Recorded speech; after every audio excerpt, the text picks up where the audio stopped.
Yo, yo, yo, yo, yo. What's happening? What's happening? What's happening? What's happening? What's happening? My apologies for the tardiness. I didn't want to show up in the midst of Randy Orton's promo. Coming back from a cemetery, so it was a little bit of traffic getting here. By the moment I walked in, Orton had just started speaking. The stream wasn't even set up yet, so had to get that situated. But nonetheless, how's it going? How's it going? How's it going? How's it going? How's it going? Hopefully you guys having yourselves a very magnificent Friday. Smackdown taking place in Italy. Is it Bologna, Italy? Did I say that? Bologna? Whatever the case is. We'll talk about it when the time comes. But I had to bury my cousin. One way or another, we've got a crash out going on in Italy. It is Damian Priest and Drew McIntyre coming to blows. And if I'm not mistaken, Jimmy Uso and Shinsuke Nakamura are currently right now in the ring. Oh, no, Shinsuke's outside right now. They putting the beats on Damian Priest. Oh, wow, Jimmy Uso showcasing he's got more airtime than his brother Jay. There is no botch. Goes over the top and takes down both combatants. Takes down both combatants. I'm going to have to take this off at one point. Legitimately, I just came inside. So, that is neither here nor there. Yeah, I mean, yes, I appreciate the condolences. It's more my father than me, but nonetheless, he's an extension of me, so I appreciate it. Oh, yeah, I need a link. Hold on, wait a minute. Let me go get myself the link here. Oh, good Lord. Where is this joint? Oh, here we go. By the way, for those who did not see the opening segment, Kevin Owens interrupted Randy Orton before Orton can even speak, and Orton ultimately challenged Kevin Owens for a match at WrestleMania, which I believe we are going to get. I feel very dark over here. I gotta change this light. But tag match going on right now in the ring. Drew McIntyre and Shinsuke Nakamura taking on Jimmy Uso and Drew McIntyre. Here we go. Here is a link. I will say this much regarding the funeral. I used to be relatively bulletproof at these funerals. I didn't cry or anything, but boy, it is much more emotional now than it was when I was younger, only because these are essentially my parents' peers who are and family members who are amongst the same age that are passing away. Like my father was born in 57. Gotcha, my cousin who passed away was born in 59. They're 2 years apart. So it's a bunch of my father's peers and my mother's peers who are all passing away. So it's like the mortality is on the marquee. Like, hey, it might be time soon. So rather than sit there and actually, fellowship in the service and the goodbye ceremony, I end up picturing, when their time to get called home to glory. So there is that. But that's neither here nor there. Tag match taking place over on Netflix. Let me unbutton this joint right here. But for you guys who need the link, it's right there in the chat. I'm watching currently on Netflix. Shout out to the VPN boys. But let me pin this in the chat here. So for those of y'all who do need a link, make sure that you're right in the chat. They have 6 different sort of links that are there that can be utilized. So throughout the entirety of the afternoon, if there are situations in which you need another link, try all of those different numerous links. Sargon put 50 on it. I appreciate you. What's going on, Chisel? Your condolences for the loss. Nice suit. What type is it? This is a wool. I got it from Indochino, but this is I believe it's 100% wool, wide peak lapel. Oh, pardon me. Yeah, wide peak lapel. Black suit. You really should only wear a black suit if you happen to have either a dress code or you're going to a funeral. Perhaps a dinner suit as well. Yeah, a dinner jacket, but that's neither here nor there. Since I seem to know about different types of suits, also we talking Jimmy about Jay. Do I believe that match with Theory and Jay botching 2 spots buried Jay? No, I don't believe that Jay is buried. All right, so let's shift gears towards Jey Uso. I don't believe that Jey Uso buried himself with the botch. I will say this much. Throughout this build of him winning the Rumble, now up until we're 5 weeks away from Mania, Jay has not increased his stock to build hype towards the match. I don't like the fact that people are saying that he's undeserving. I don't think he's undeserving. I think he is indeed the right person to be in this position, given his work in the Bloodline. My frustration, I expressed this on X. My frustration is the fact that Jay, when he was in the Bloodline, stressed, angry, all this other stuff, he would cut these impassioned promos and be in these segments to where you saw the anger, you saw the fury, and as the urban youth would say, you saw the crash out. Here, you have Jay that has lost in big match after big match, finally able to be triumphant as becoming IC champion or winning the title, the tag title, without his brother. You drop both of those titles within a month. You lose against Roman. You lose against Gunther. I believe he had an opportunity against Priest. It escapes me. Whatever the case may be. All of these, he takes the L, he comes right back out the following week, smile on the face, yeeting, and his promos now is pretty much just a buildup for the audience to go and say yeet. Outside of the entrance, that's the hype for Jey Uso. So we need to go back to him being able to go and cut those promos the way that he was doing it prior, because he's still capable. But it seems as if that's not what they want him to do. And Gunther has done everything in his power to bring that out of Jay. But Jay almost refuses to do it.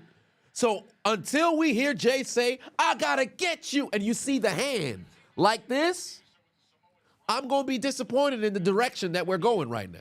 But we've seen builds of WrestleMania get blown into the stratosphere with just 4 weeks. We have enough time for Jey Uso to evolve, if you will, into that variation of himself. So that's my take with Jay. I don't think he's buried whatsoever. I still believe that he can truly walk into WrestleMania, get the W over Gunther, and have the entirety of the stadium pop, not just for the entrance, but because the right guy won. But we've got to see that variation of the promo. That's my take.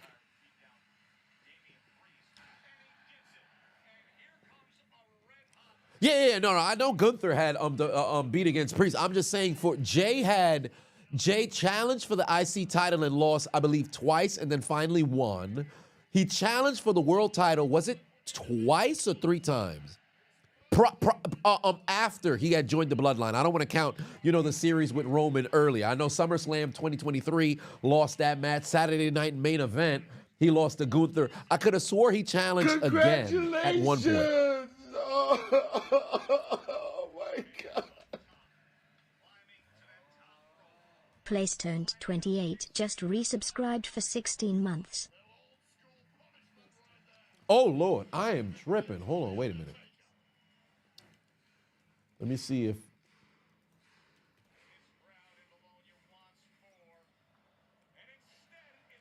You said the link not work? It just opened on my end. It just opened. There's 6 different links. You gotta keep opening, closing. Link live stream number 1 just opened for me. Oh, Jesus Christ.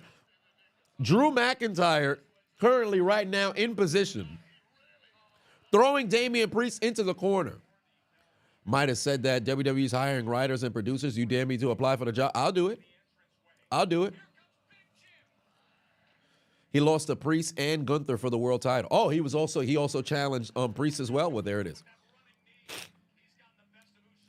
Mashi said the botch compared with this horrible feud has definitely solidified himself as and then the bell rings wrestler. He's been facing criticism for a year and hasn't improved. Priest gets the W over Shinsuke Nakamura, and it's a big victory for the faces. I think he needs that. He needs that with has to go out there and really cut that promo. Because Jay was a spectacular promo, and it seems like they just don't want to let him go and do it. Oh, Damian Priest just got attacked from behind. Drew McIntyre, and this is going to be their match at WrestleMania.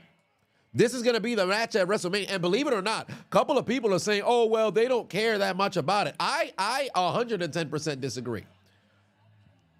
This could be an absolute physical motherfucking match. I'm looking forward to it. Oh, look at the right hands from Damian Priest. Hey, that left hand on the ground and pound made complete contact with Damian Priest's mouth.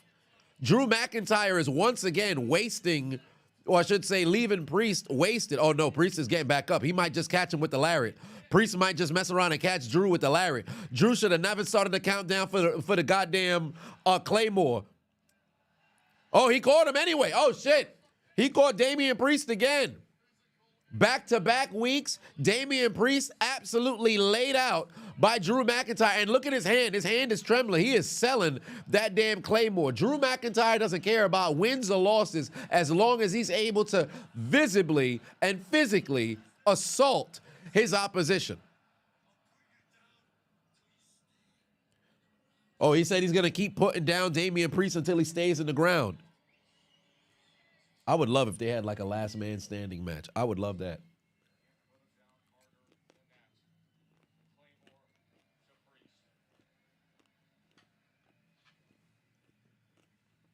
Oh, Braun Strowman getting warm.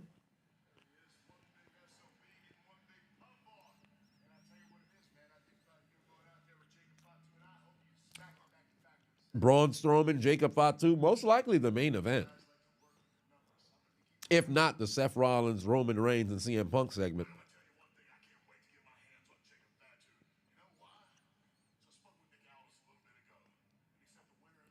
Oh, hold on. We got a number one title, a number one contender match right now. Whoa, hold on. The winner of Jacob Fatu and Braun Strowman becomes the number one contender for LA Knight's U.S. Championship. Oh my. This is big. This is big. Captain Sports said crazy how last year the IWC was clowning on Cody, saying the same BS they're saying about Jade, that he doesn't deserve to be a world champion, that he's a mid-carder at best. And it's funny how John was right about fans and others who'll be complaining and crying because they don't know what they want. Cena was indeed correct. As for people saying that Cody was a glorified mid-carder, I think those people were just complaining to complain. I think we all kind of in agreement going into WrestleMania 39 and in the build-up to WrestleMania 40, we knew Cody was the guy. We knew he was a world champion. If people didn't see the writing on the wall, you just don't know wrestling. As for Jay, I think there can be legitimate criticism that's there, but you can see the buildup that's happening, right? But Cody, I think it was a surefire. We all kind of knew the writing was already on the wall.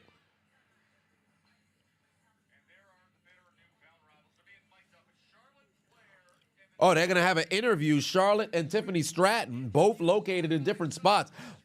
I'm not going to hold you, bro. Every time they do the split screen interviews of the superstars, it's very difficult to find one that can top what we saw from Seth Rollins and Matt Riddle all those years ago. Well, all those years, it was 3 years ago. Split screen is normally not good. Yeah, because if you're not able to invoke the emotion, because remember, you're not in front of each other. So because it's this person here and that person here and they can hear each other, there comes a point in which people are over-talking each other.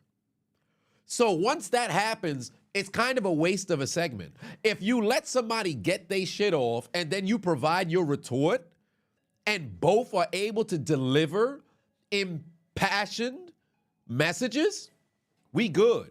But more often than not, it's a situation where people start over-talking each other and then somebody rips off the damn mic and nobody ends up finding each other. So we'll see.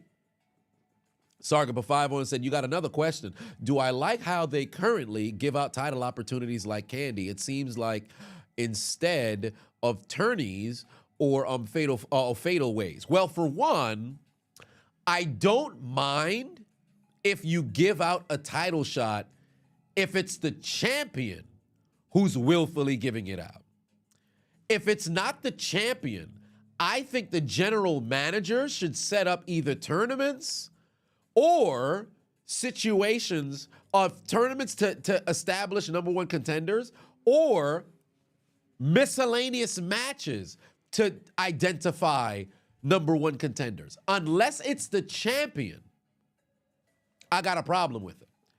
Because you can't just show, like think about it, for example.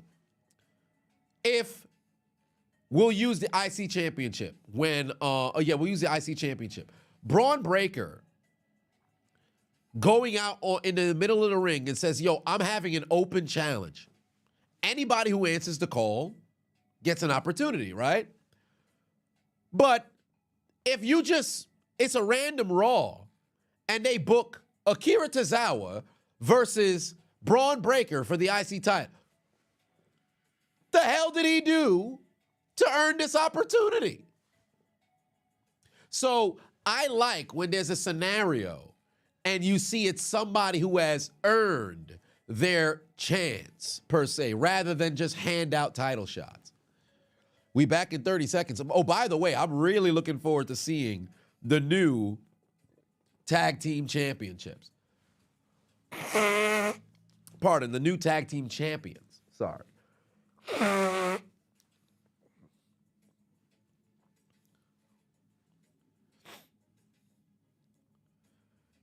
Tozawa will get folded. Yeah, Tozawa gonna get folded.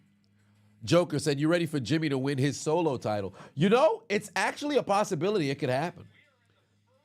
It's a possibility it could happen. Not at Mania, though. Stefano said they are in Italy, a country representing. I gotta go to Italy. I have to go to Italy. Although, shout out to Sir Wilkins of the Jobberteers Network and podcast. He went to Italy last year. Last year. He said he had a good time, but the food portions were much smaller. And when I went to Greece a couple of years ago, it was the same thing where it's a smaller sample size, but I'm sure it'll be a good time because Americans are fat. So motherfuckers that eat like what, 4,000 to 5,000 calories a day? Like, it's ridiculous. I believe he was in Naples. I believe he went to Naples. Looked Puppet said, aren't Italian racist? Well, I mean, there's racists amongst all races. Now, I don't know if they are known for, well, depending on who in particular, I guess you're dealing with, like the Argentinians and anybody who is darker skinned. But all right, let's hear from Charlotte here.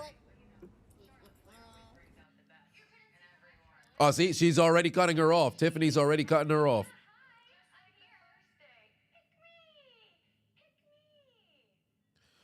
Oh, Charlotte called Tiffany a pick-me.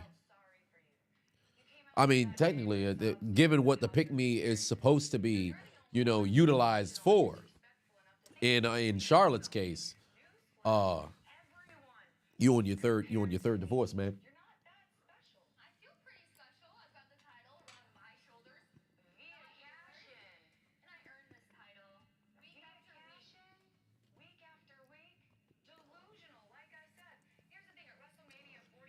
Charlotte called her delusional. Gotcha, bitch. Bananarama _ is now following. I appreciate you.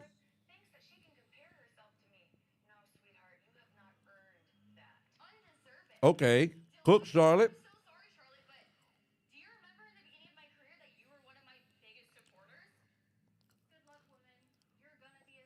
Sergeant put 5 on it. I'm going to get to that right after, but you said you go in Tamatonga mode. Oh, Lord.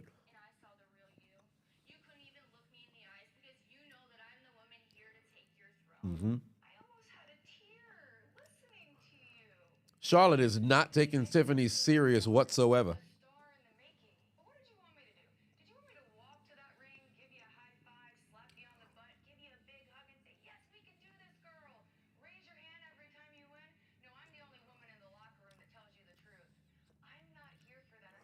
So it is interesting. So Charlotte's support of Tiffany all those years ago was nothing but fake love.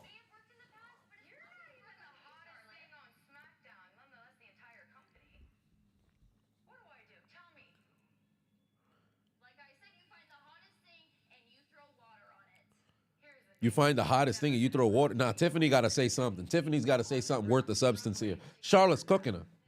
Charlotte's cooking her.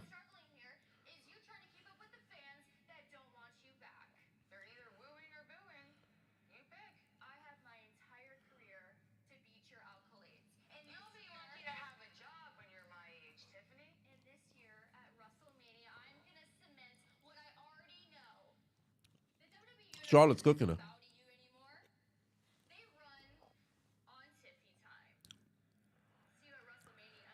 Okay, Tiffany Stratton said that the WWE is no longer about Charlotte. They run on Tiffy time. But like I said, prior to the segment, what did I say?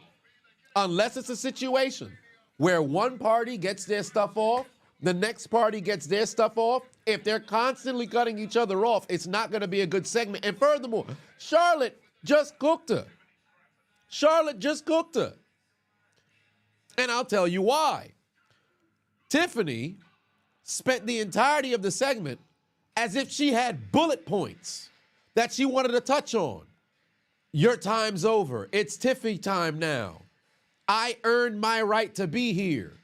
You used to be one of my supporters. At WrestleMania, I'm gonna beat you. It's as if she was just going off a bullet point. Charlotte countered everything.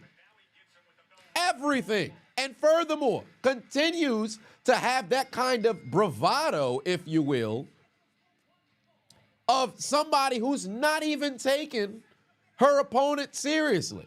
We've yet to see Charlotte present Tiffany as the champion, per se. It's as if, as I'll use a Tomlinism here, Tiffany's a nameless gray face that just so happens to be holding the title. She's not considering Tiffany to be a threat whatsoever. And if Charlotte continues to talk down to Tiffany like this, the best way to present Tiffany is somebody who's not trying to earn her approval, but present herself as a threat. You can't be talking robotic. Oh, somebody said it in the chat as well. Read Rupp, you said it in the chat as well. You can't just be talking robotic when somebody's talking as if you ain't shit. Bronco said, "How am I watching?" I'm watching on Netflix, but I got the link that is pinned at the top of the chat as well. I gotta go get what did he say it was? The damn pot that you pour through your nose to clear your sinuses. I forget the name of it, but I gotta get one. Once Smackdown's done, I'm gonna go walk over to the nearest pharmacy, go get myself one, because I don't know where this sickness has come about. Fam, I can count on two hands how sick I've been in the last decade. 3 times in 2025, I've gotten the fucking cold, bro. I don't know what's going on. Yeah, neti pot, that's the name of it. I don't know what's going on, bro. Am I developing allergies? Is my immune system breaking down? What's happening?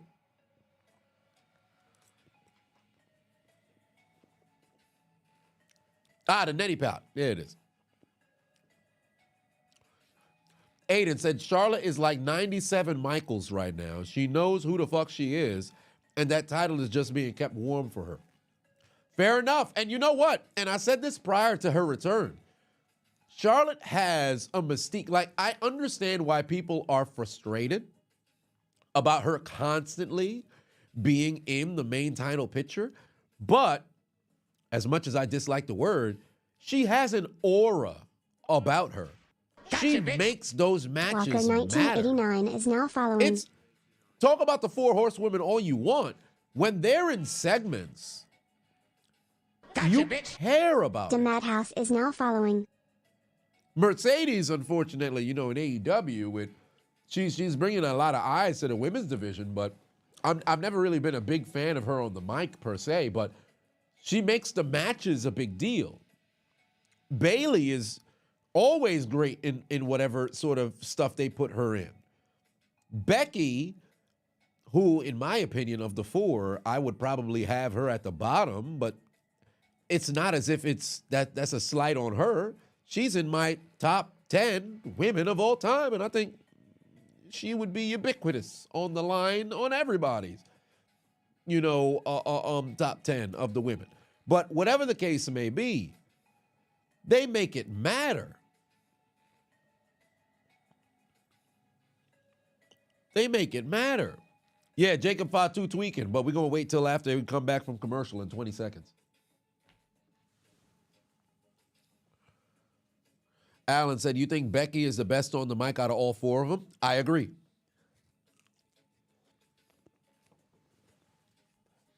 I would go Becky, Charlotte, Bayley, Sasha, or Mercedes on the mic. That's the order.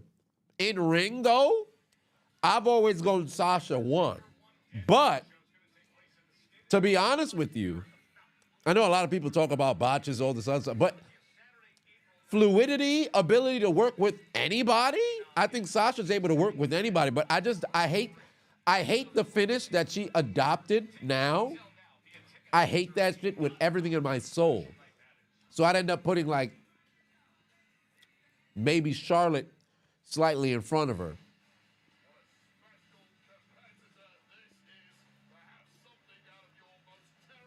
I'm shocked that this isn't the main event. But number one contender match for the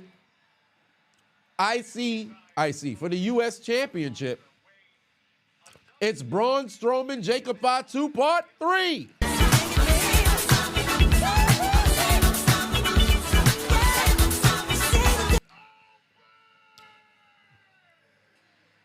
All right. Heel Bailey clears all on the mic. You know, Heel Bailey was 2020 to 2021, Bailey, spectacular.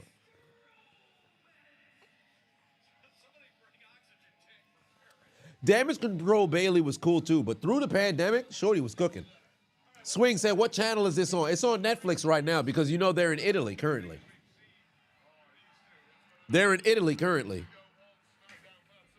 Yup, 2020, Drew and Bailey were the MVPs, 110%.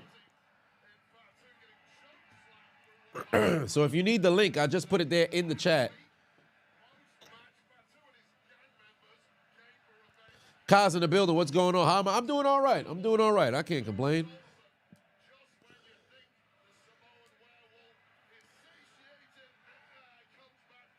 Comedris, is it Comedris? Comedris? I apologize if I butchered the name. Looking spiffy, I appreciate you, fam. Branch manager's crazy. But Aiden said eventually everybody hits their stride. Becky had that underdog unappreciated aura at the time. And just like you said, Charlotte has that it factor. And it just so lined up perfectly for Becky. Yeah, 100%. Look, Puppet said you would say 2020, Roman, Drew, and Randy were the MVPs. I would say Drew above everybody. Randy had did very good in 2020, but I think that was Drew's year. And then for the women, I don't think anybody did better than Bayley. Asuka was pretty cool too, but I don't think any woman did better than Bayley.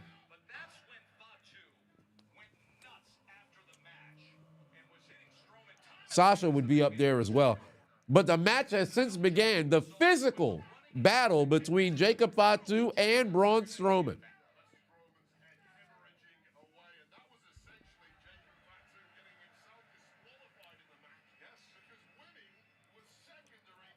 Oh damn, what the hell was that? He just threw a maneuver at him. Perhaps Braun Strowman hit Jacob Fatu with a Monday Night Messiah was all right, but I wasn't like super, big time fan of it per se.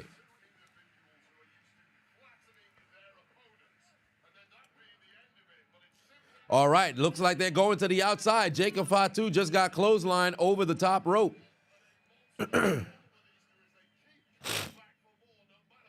Kaz said, who would win between Jacob Fatu and Braun Breaker? That would be a magnificent match, to be honest with you. That'd be a magnificent match. But to answer your question, I would probably go have Jacob Fatu go and win that because Braun Breaker can take a loss like that and it not really hurt him. Jacob Fatu, I think the fact that he hasn't lost a singles match, especially by way of pinfall, I think that's really been helping his stock. Oh, they singing for Braun right now.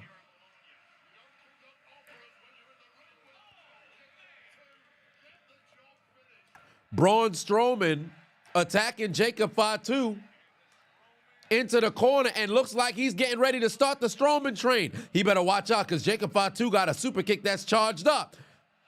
Oh, wait a minute. Jacob just moved out the way, just threw Braun Strowman over the announcer. Yo, is that a reinforced announce desk? It looks larger than it usually is. That announce desk looks larger than it usually is. Jacob Fatu just went up to the apron. He's holding on to the rope. He's not going to the top rope, but he's standing there on the apron. Looks like he's about to fly. Jacob Fatu with the flying clothesline takes down Braun Strowman in front of the Prime Hydration Station. Takes him down in front of the Prime Hydration Station. Yeah, we're currently, SmackDown's being broadcasted from Italy right now, but they're at commercial break, but we're still watching at the moment. So we'll see what happens during this period. Jacob Fatu slamming Braun Strowman's face across the announce desk. And for those of y'all who just popped into the chat who did not hear a bit earlier, if you're curious as to why it is that I'm wearing a here suit, before the stream, I had just come back from the cemetery. I had to go bury my cousin at a funeral that I went to go attend. So obviously, since did not make it back here in time, why change when you could just go live, per se? Some people are very self-conscious regarding image. I am not one of those guys. So there is that. Nonetheless, oh my God, yo, he just threw Jacob Fatu over the doggone stairs. Midas said it's probably because of the added lights. Oh, so that's probably why it seems a bit more extended. Fair enough. Gorilla says that, thank you, Mike Lowe, and Mr. Strange Mania as well for your condolences. Gorilla says that fake Jacob Fatu is terrifyingly athletic for his size, like Umaga and Roman fused. Indeed. And he's incredibly agile. And I've said time and time again, something about those doggone Samoans. Maybe I'll be able to go to the island of Samoa when I depart for Hawaii on Monday, because I'll be in Hawaii for a week. But all I know is those guys, incredibly athletic, as you stated. My only concern is that he took off so much weight to, make it to WWE, and he did, and that all he's done since put some weight on. But that's neither here nor there. Ted in the building said, got married March 14th. You're still granny hunting, Pop. Sir, you got to relax. Talk about you just got married, but you're still granny hunting. Stop it!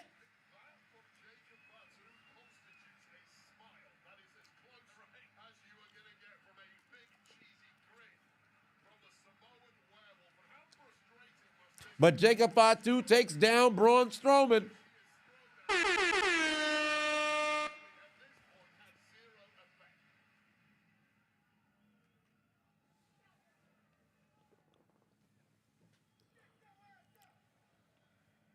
Oh, Jacob Fatu talking his shit right now.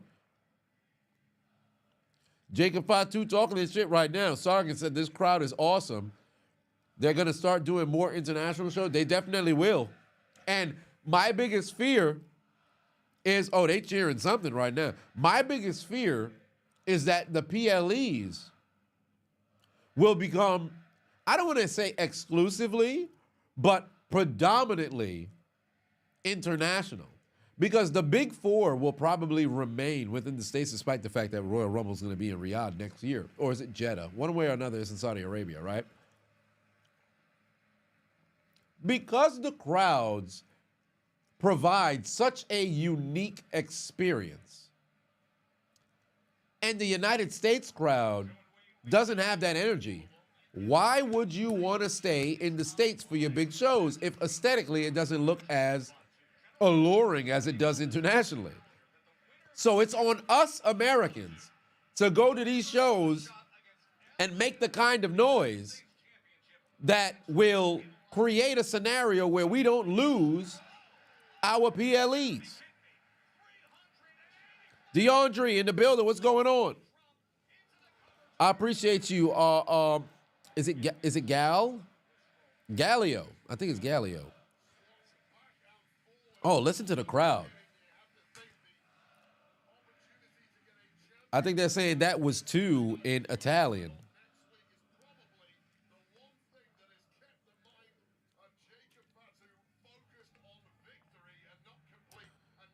Oh, no.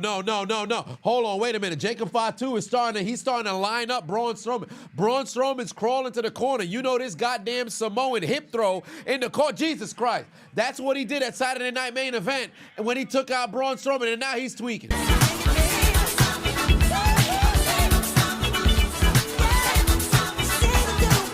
He's tweaking now. Braun Strowman stood back up, but Jacob Fatu has already started tweaking. He's running back to the turnbuckle again. Get out of there, Braun. Braun, oh, Jesus Christ. Braun with like a leaping clothesline. Braun is so big. He looks hilarious running. Braun built like a One Piece character, bro. Braun Strowman is built like a One Piece character. When he runs, his arm will do 1, 2 exchange, but his feet will move 4 times. He moves like a cartoon character. But I mean, when you 6'8", 300 something, right? Probably got a body fat percentage of like 11%. Maybe that'll happen. I don't know. Braun Strowman just ripped off that shirt. Looks like he's going to try to go around the world again. But remember, last time he tried this, Jacob moved out the way and he went flying over the announce table. Here comes Braun again, picking up steam, and now he got Jacob Fatu. He just sent him over the announce desk. Aiden said the last time you recall a hot U.S. crowd was Money in the Bank 2011 or Raw after WrestleMania when Brock came back. Honorable mention, Roman beating Taker on Raw.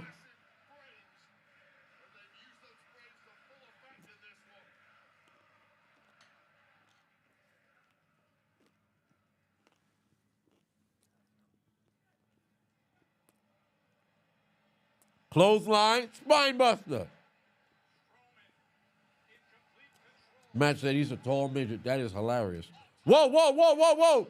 Tama Tonga? Where the hell did Tama Tonga come from? Oh, no. Solo Sikoa came out of nowhere. Oh, Lord.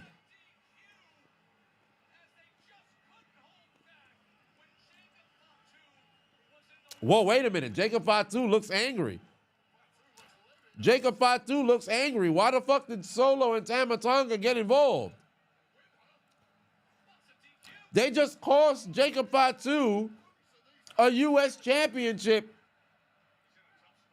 opportunity. Braun Strowman being gifted the win by way of DQ gets him the #1 contendership.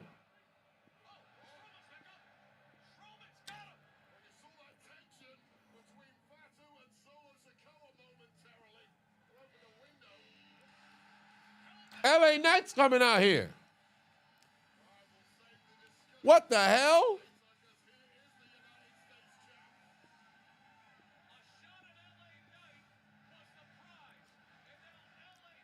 Well, I guess LA Knight coming out here to help his #1 contender. And now LA Knight giving the rights and the lefts to Solo Sikoa and Jacob Fatu. And now LA Knight gets attacked from behind from Tama Tonga. And it's a 3-on-2 assault.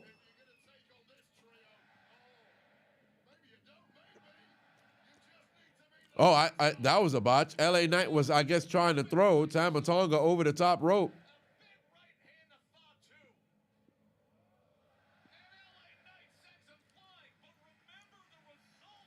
Well, this is a little bit confusing.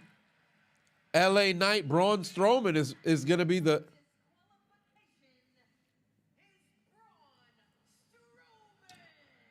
Mike Lowe said, you don't want Fatu to be face now. You understand them removing him from the new bloodline, but he's killing it as a heel. I agree. I think he can be a tweener and get away with it.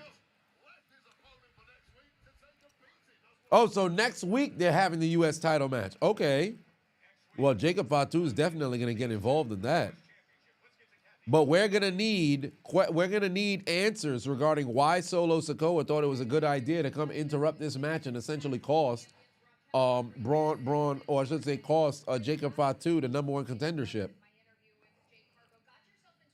But the women's tag team champions here. Liv Morgan needs to be at WrestleMania, by the way.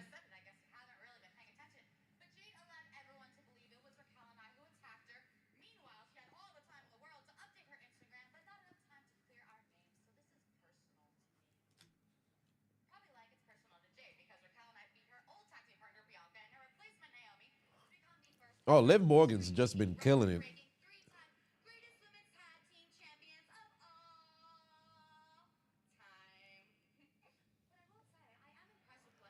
Liv versus Alexa for Mania. I just don't think they're going to have a one-on-one match. I think it's going to mess around and be Liv and Raquel versus maybe Alexa and Nikki Cross maybe.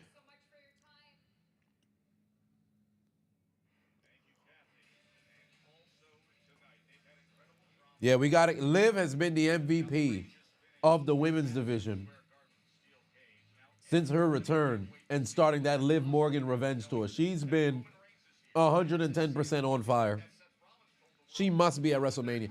And I'm seeing people on X saying, oh, it's criminal that Rhea Ripley's in the title match and Liv Morgan's not. Liv Morgan being in a lowly tag match. Aren't y'all trying to elevate the tag team titles? Don't get me wrong. I understand the concept of saying you want somebody who's been having a hell of a year to be in a singles match, but if she goes out there in a tag team match and absolutely kills it, you think that's not something that's worth, giving some credit? What are we doing?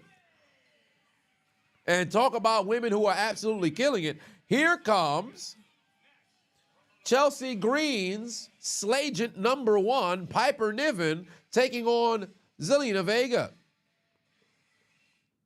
Kay, the creator, said, just popped in from the Twitter stream. Had to give you a follow. Your commentary is top tier. I appreciate you. Much love.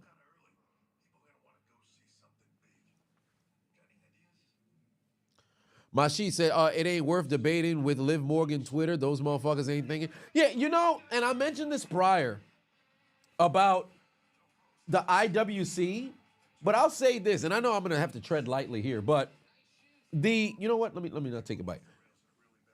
There are some women's wrestling fans where it's almost cultish, per se, because amongst the male fandom of wrestling, to a degree, it's like, this guy's my favorite. I want to see Son win, but it's not at the point where it's like, yo, you just win and never lose. Like, even in the Super Cena era, per se, the biggest Cena fans, when it came to the point where it was overcome the odds, never lose, 5 moves of doom, people's like, yo, I kind of don't want to, somebody got to be, maybe I don't like him as much anymore. But for whatever reason, this fandom has turned into like similar to almost like music fandom per se, where you can do no wrong, you take no L's, and you should just be undefeated. Like, I saw somebody say, Cameron of the Funkadactyls should have been a women's champion in the WWE because she served every time she got in the ring and ate. What? Cameron?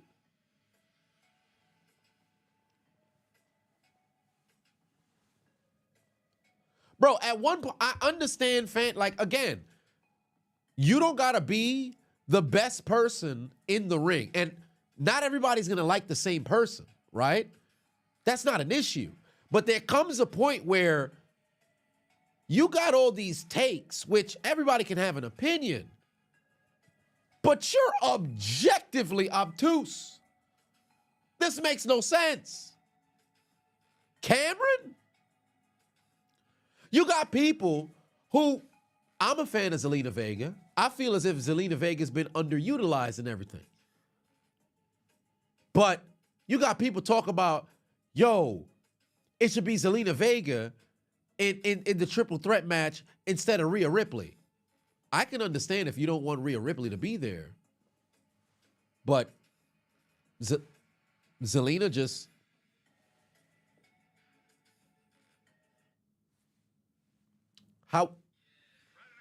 How exactly would that work? There's literally no build, you've done nothing to put you in a situation to where the trajectory would even place you here. Granted, it's a scripted show, so you can write things in, but you've got to be able to go and deliver. Like, what are we doing? Bro, it's odd to me because it seems like because you're a fan of this person, all of a sudden everything should be curated towards your fave getting W's. Like it's odd to me. And it's not a slight on the performer, but we've got to be transparent about what's actually happening, fam. It's odd to me. And the Liv stands, I've seen some wild takes. Some saying Liv is the greatest of all time. I'm like, fam, come on now. What are we doing? Some said she's a Hall of Famer even if she didn't have the Liv Morgan revenge. What? What? Then again, it's a WWE Hall of Fame. Everybody gets involved. Oh, wait a minute. Jacob Fatu is crashing on the back.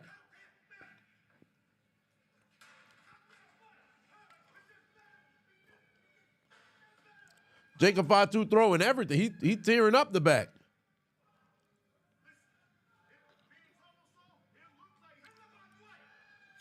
Oh, hold on. Wait a minute. Solo was about to tell Jacob it looked like he was about to lose.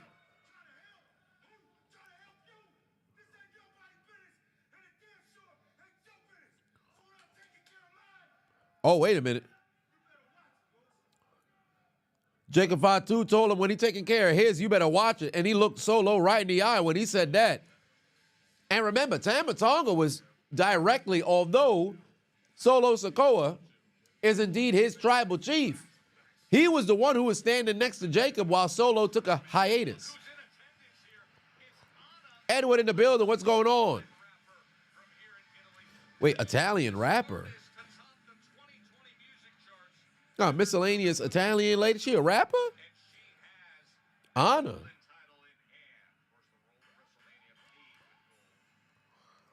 Wait, what the hell is this? Zelina Vega music. This is new music for Zelina Vega?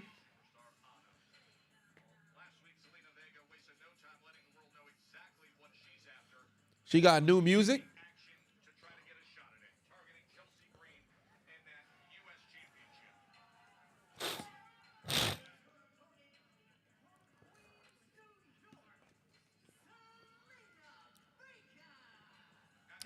I don't know what this theme is.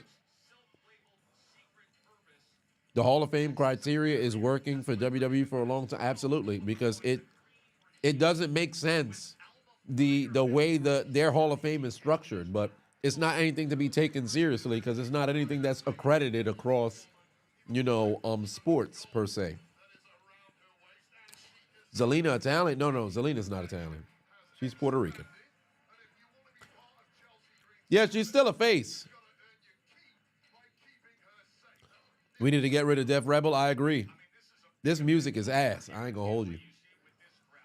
This music is ass. And I love Zelina Vega. I feel like they need to put the mic in Zelina's hands and let her go and cook, but this ain't it. Jacob versus Solo, WrestleMania. You see it coming? Oh yeah. That's gotta happen. That's gotta happen. We need it. We need it. But Slagent #1 reporting for duty. It is Piper Niven taking on Zelina Vega. And just look at the size. Damn, she just bumped her with a doggone stomach. Look at the size difference. And in matches like this, right? This on a lesser degree, because I know it's going to sound crazy when I say this, but this is like Rey Mysterio versus Mark Henry, just aesthetically, not actual, performance and things that are, well, Rey Mysterio is the greatest luchador of all time. Mark Henry is the world's strongest man. I'm not saying Piper Niven is actually Mark Henry's strength. I'm not saying Zelina Vega is able to wrestle like Rey Mysterio. It's just aesthetically, you got one big woman versus a small woman. So the way that you have to book this match, you got to have a situation where Piper is just dominating fucking Zelina, and Zelina just either doesn't quit or she's able to leverage her speed and elusiveness to go and get the W. I just hate when people try to go out there and make it seem as if you could be some small motherfucker and overpower somebody who is substantially larger, unless, of course, you super strong and shit. That's the only way you're able to pull it off. Like, if you remember 6 or 7 years ago, the Alexa and Nia Jax kind of feud that was there. Like, Alexa's been a champion. How many? Maybe like 4 or 5 times Alexa's been champion. 5 Feet of Fury and everything. But it's kind of hard to book a girl who's 5 foot. Congratulations! It's difficult. Because you look at somebody like a Rhea Ripley, a Bianca Belair, a Jade Cargill, a Charlotte Flair. Aesthetically, these are big women. What do I after I get the 14 grams? So when you're on the smaller side, it's a little difficult. Sergeant for 5 said Zelina's song is Cheeks, Def Rebel back in the studio with LeBron cooking up some beats. Yeah, that's definitely what's happening. That's definitely what's happening. And the beats coming out is definitely not anything that you want to listen to. Motherfuckers get on the music like...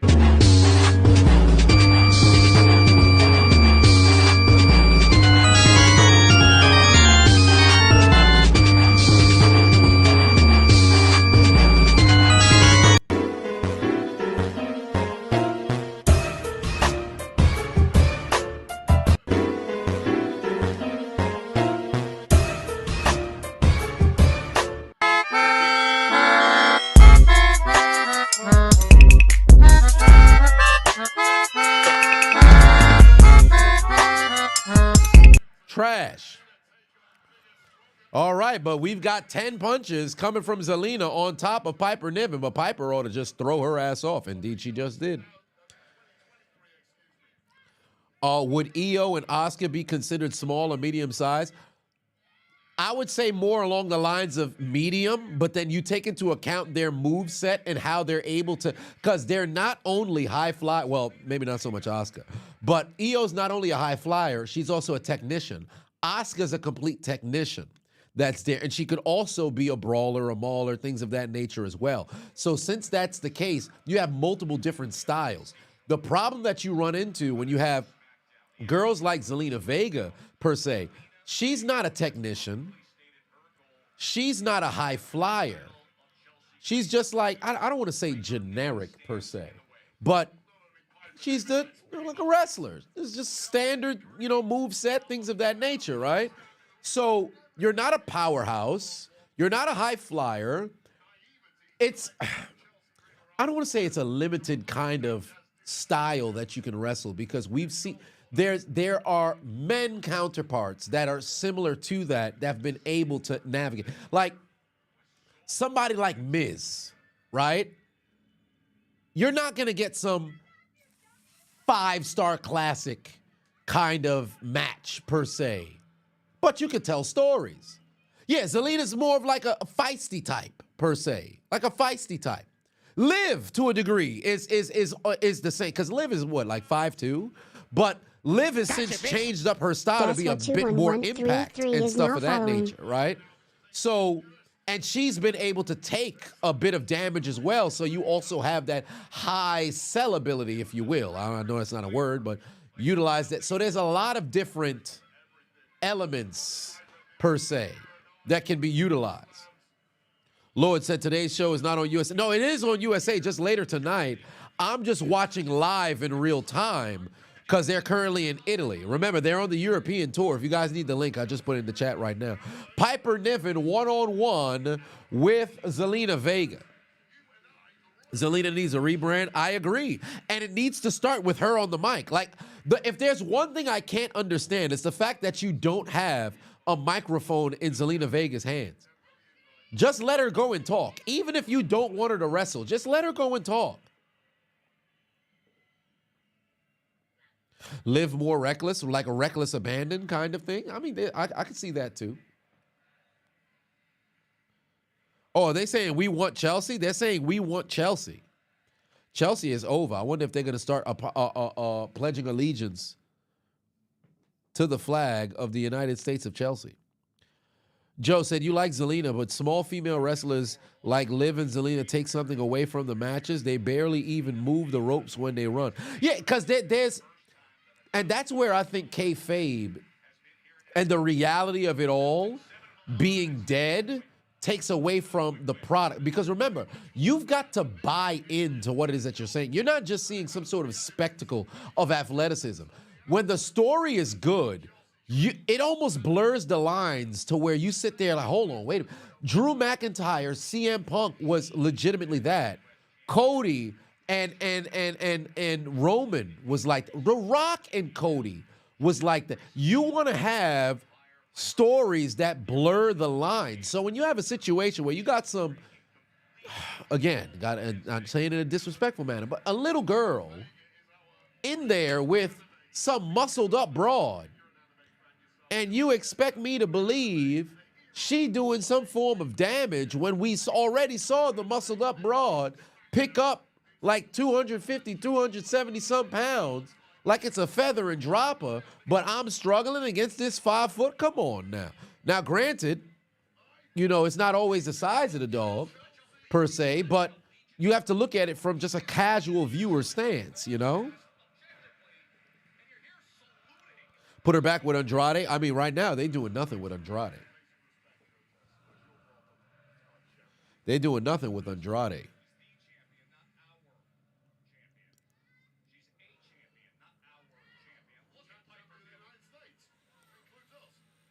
All right, she's got Piper's in control, middle of the ring, holding up Zelina Vega. Kick her in the knee, Zelina. Kick her in the knee. She tried to throw a headbutt. Definitely, thank God Piper won that battle. Chelsea Green is loving what she's seeing. And also keep in mind, Alba Fire is now also a Sladrant as well.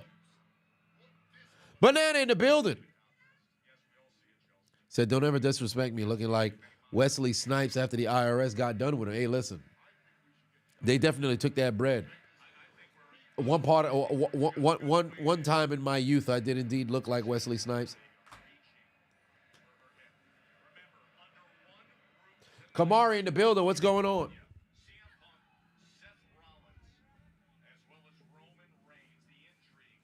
Zelina versus Rhea Ripley is Zelina's best match. She was great in that match. Yeah, she was, because the way that they had it set up was she was essentially getting powerhoused and ragdolled, but when she countered out of those moves, her whole offense was just countering. And then off of the counter, try to see if you could build a bit of momentum. And then Rhea is like, the fuck is going? So they did magnificent in that match. The underdog story, right. Oh, now Zelina done dropped into the damn sleeper.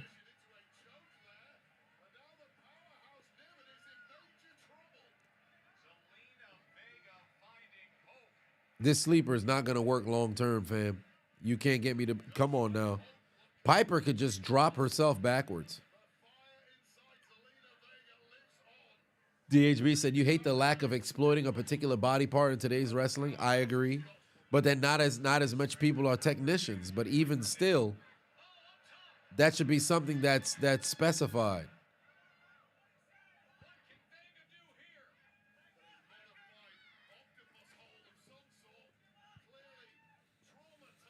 Oh, she's got her. Piper's in. Whoa, what the fuck? Why'd it go black? Oh, it just came back. She tried to get the pinfall. Didn't work out in her favor. She's got to go hit it like a shining wizard or something right now.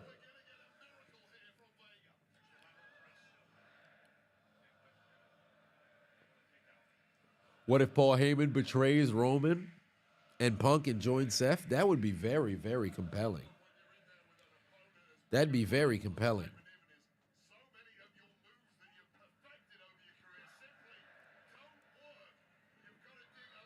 Strange said, seen Alberto Del Rio get booted out of AAA for attack. He was attacking fans. Shit. Double knee Meteora to Piper Niven, and now Zelina's climbing up. Double knees on Piper. Kick out again.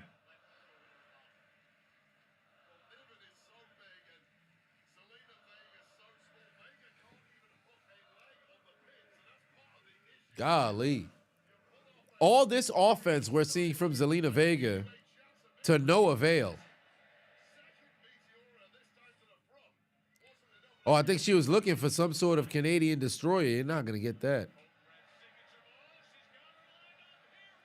Oh, wait a minute. Is she looking for the 619? Nope. Counter from Piper Niven. No, it's a DDT from Zelina Vega instead.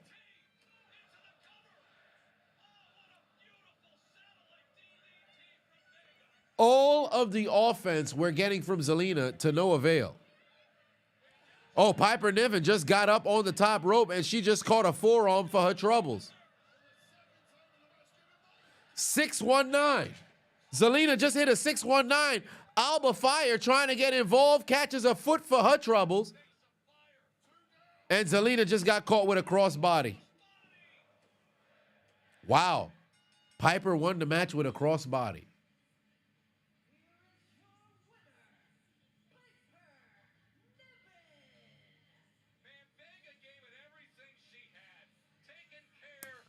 Piper just won with a crossbody.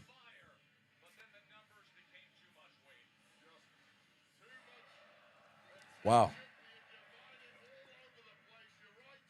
Wow. All right. Zelina just took an L.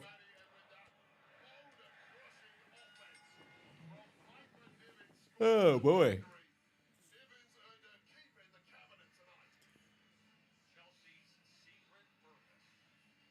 Down goes Zelina Vega. Oh, looks like we're reviewing Monday Night Raw on the next segment. Here's a big-ass crossbody.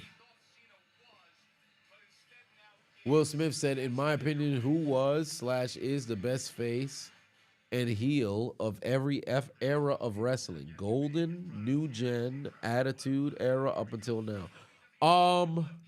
Golden Era? Okay, so not just WWE. Golden Era, the face is Hulk Hogan or Dusty Rhodes. Yeah, I can't give it to one over the other. Hogan and Dusty Rhodes is the face of the Golden Era. The heels of the Golden Era, Roddy Piper and Ric Flair. Then for the new generation, Bret Hart, face.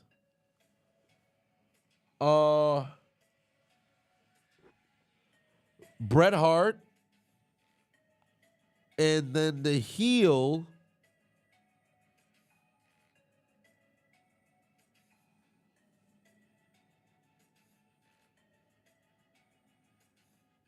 of the new generation?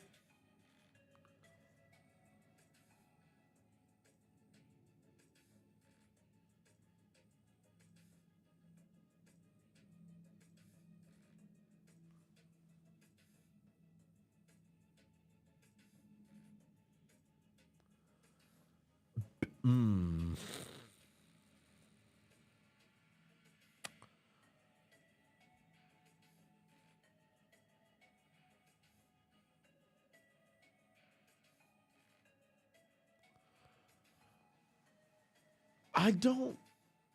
Who would I really? Eric Bischoff? I mean, the new generation. Who would I put as the number one heel of that generation? Brett and Michaels would ultimately be the faces of the new generation. Razor? But he got over as well.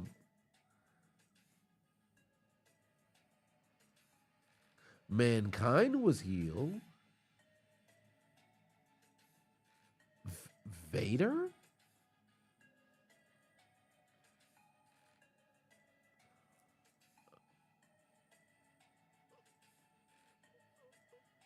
Yeah, Vader? Maybe? Yokozuna was too short-lived. Vader? 14 grams of Maybe Vader? Or in Sid. Yeah. Or Sid. Vader and Sid, I guess. Attitude Era is Rock, Austin, and then the heels there. Well, Rock, Austin, Goldberg, if you will, for just faces. You could also throw Booker in there, in my opinion. Sting as well, Taker, whoever, Kurt, all these other guys. But heels during that time. Well, maybe not so much Kurt as a face, but Attitude Era heels. NWO, or I should say Hogan, Triple H, Kurt Angle, magnificent at being healed. Ruthless Aggression, Cena is easily that top face. And I would say Edge, JBL, and Orton are there as the heels.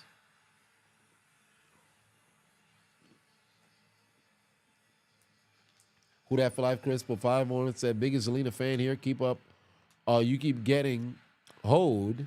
What did you miss so far? You come from a funeral dress like that. In that case, RIP. Yeah, I did come from a funeral dress like this. But there is that. PG era still, I'd probably go Punk.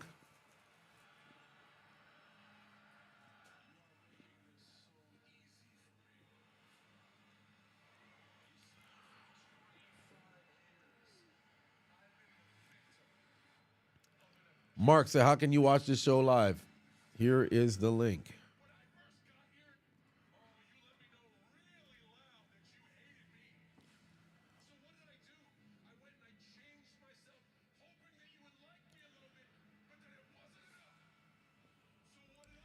All right. John Cena gaslighting the populace.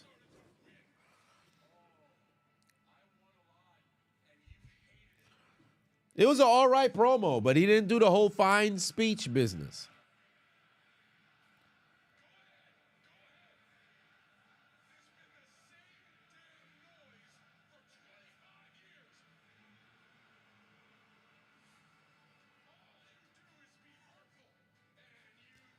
Triple H, Kane, Mr. McMahon. Double champ Chris Jericho.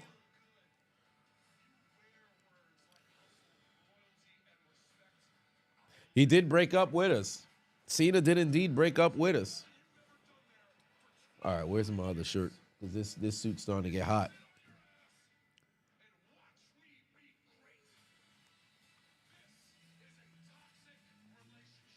Yeah, it was an all right promo. I enjoyed the segment.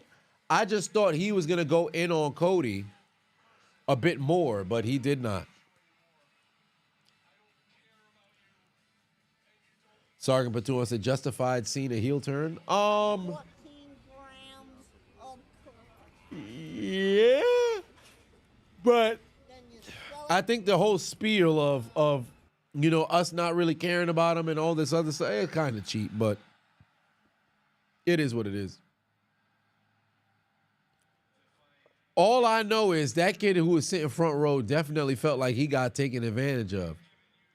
Mans was not even going to waste any time calling for the authorities with how Cena singled him out.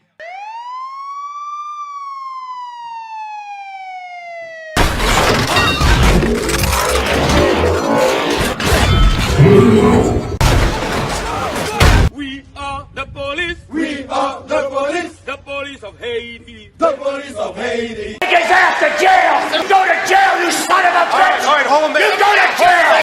He was going to start calling the authorities expeditiously. He was going to start calling the authorities expeditiously. But they beat the shit out of Cody Rhodes. They beat the shit out of Cody Rhodes. That man bled so much in the ring. Get him out of here! He's got AIDS! Buddy was about to have a bad time.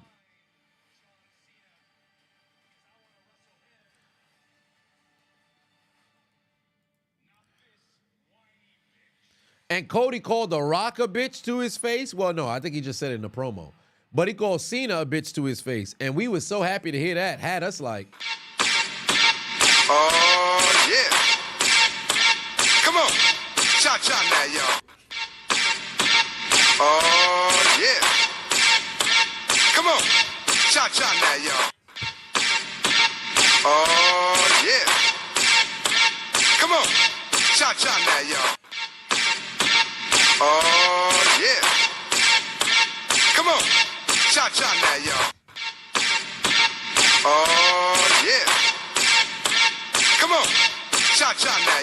Yeah, shirt change. But oh, it's made official. Randy Orton, Kevin Owens, WrestleMania. Oh yes.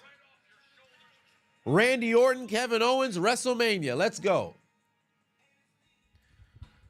But is it going to be just a regular match, or is it going to have some form of stipulation? Oh, Jade Cargill looking scrum-diddly-umptious.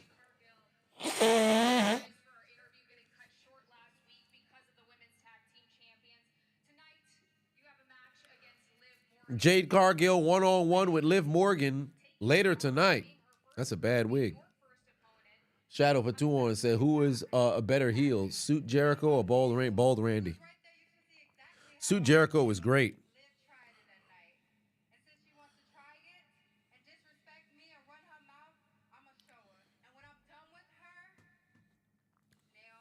And 14 grams of cocaine.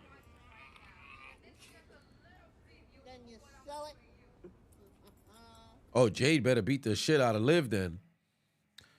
Craig put 5 on and said, if we paid attention the last 20 years of John Cena, everything John said is 1,000% justified.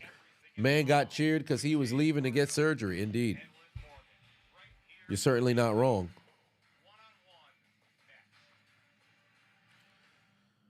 Oh, looks like Liv Morgan and Jade Cargill coming up next.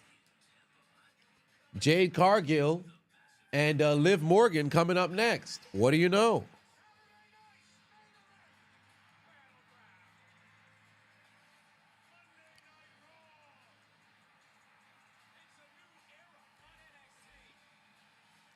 JBL doesn't get enough credit as a heel. Well, shit, he gets his credit. He gets credit from me.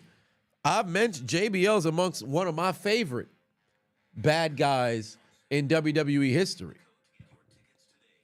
Lil G said, you just found out you lost 20 pounds thanks to the Simon system. You've been able to dial in and feel the best you have since high school. Simon system. Simon system. Well, for one, congratulations, but Simon system? Like Simon D? System? I know that. Simon system. Hold on. Because you know, me and Simon Dean we don't get along, you know. That's neither here nor there. Let's not.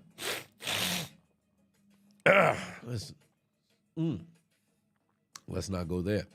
That's neither here nor there.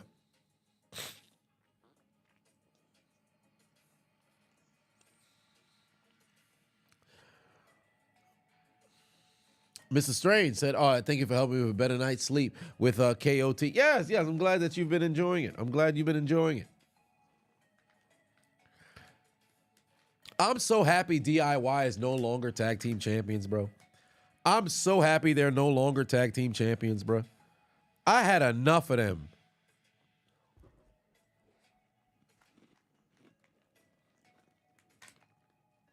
Legitimately, I cannot stand DIY.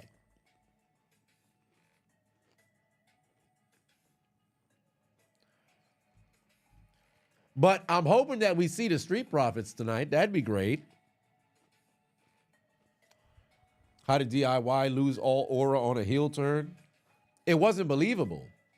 And the turn, I don't want to say it didn't make sense, because it did make sense, but the execution was terrible. So you got these dudes playing telephone, Pretty Deadly knows that it was DIY who attacked the other guys, and you pretty much got these dudes doing what? Sitting around, playing telephone? We grown.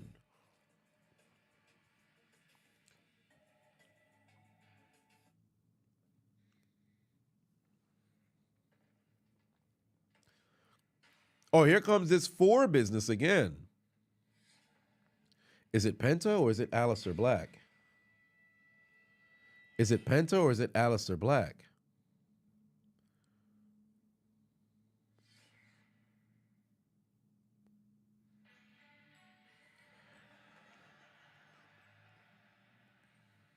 Ciampa needs to turn on Johnny. Well, here comes Liv Morgan.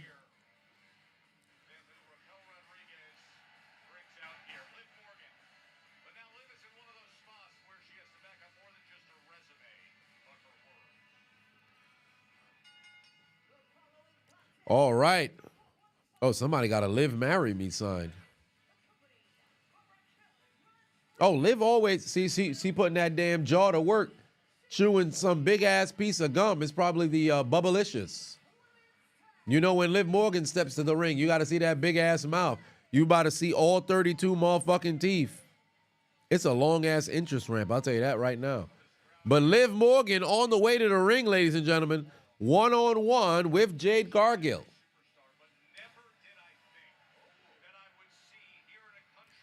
Wow. And she's back in her her origin, per se. Her family is Italian.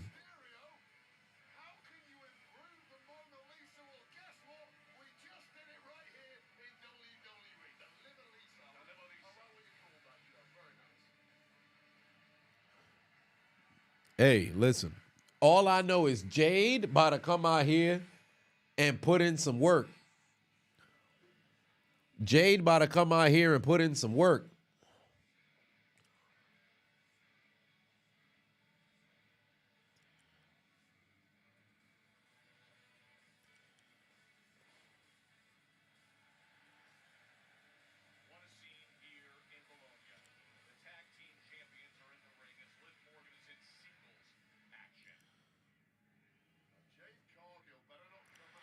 All right, here comes Jade. I'm really excited for this match. I am really excited for this match. We need to see a program between these two women.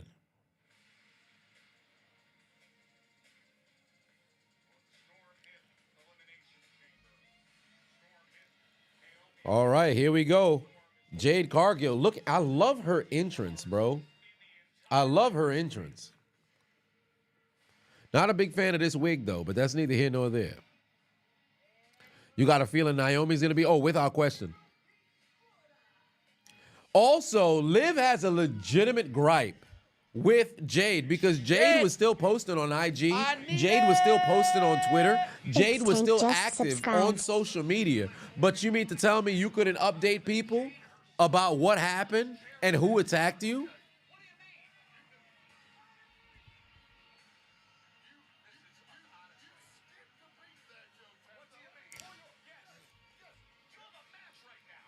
IG just subscribed. I appreciate you, family.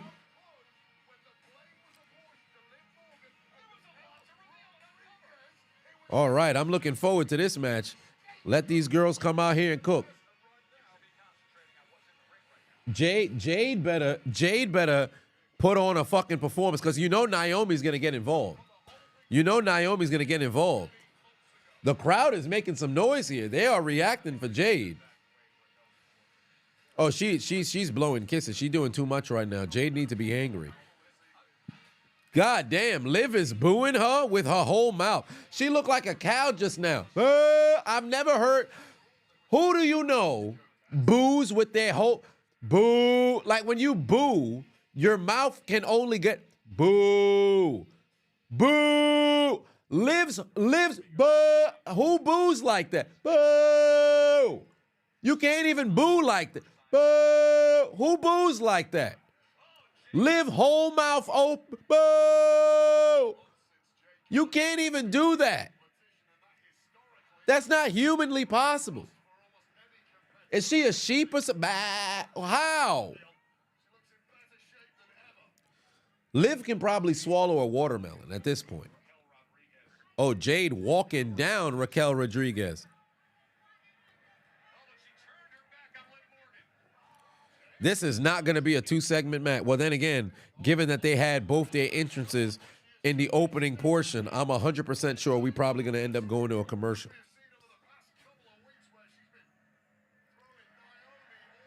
Jade Cargill having a time taunting in the midst of the match.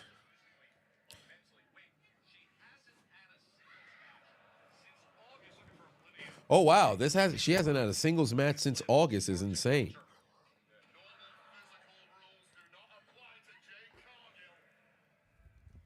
All right, here we go.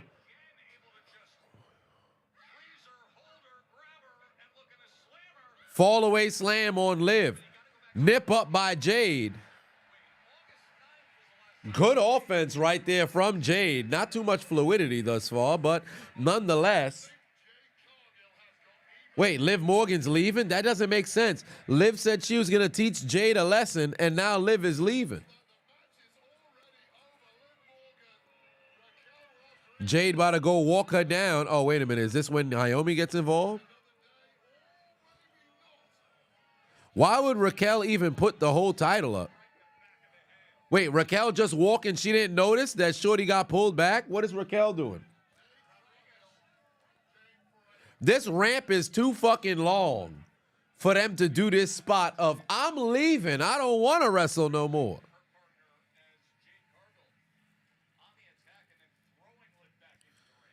I'm just waiting on when we're going to see that pump kick.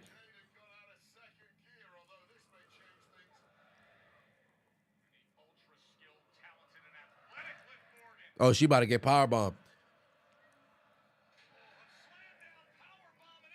Yeah, Liv not getting no offense in.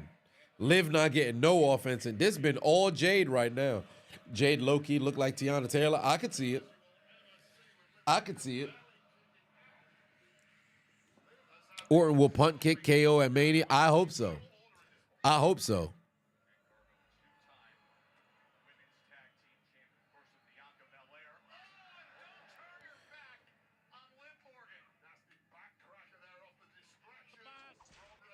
Gotcha, bitch.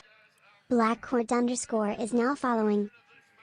Capte said it's crazy and funny how John is being cheered and loved, but you got Liv, Drew, KO getting disrespected for having valid and justifiable receipts.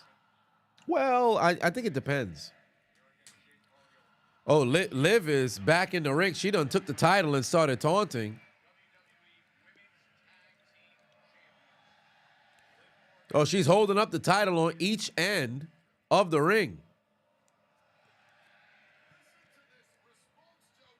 Oh, damn. Schoolboy out of nowhere from Jade, but we're 2 minutes away on commercial. No way this match is going to end right now. Remember the infamous Charles Robinson run down the ramp? Yeah, WrestleMania 24. Fucking Lil Nate sprinting.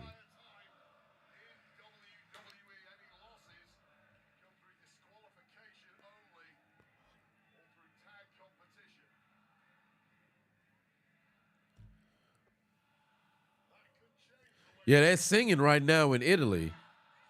They making some noise right now in Italy. Good chokehold right there from Liv on Jade Cargill on the ropes.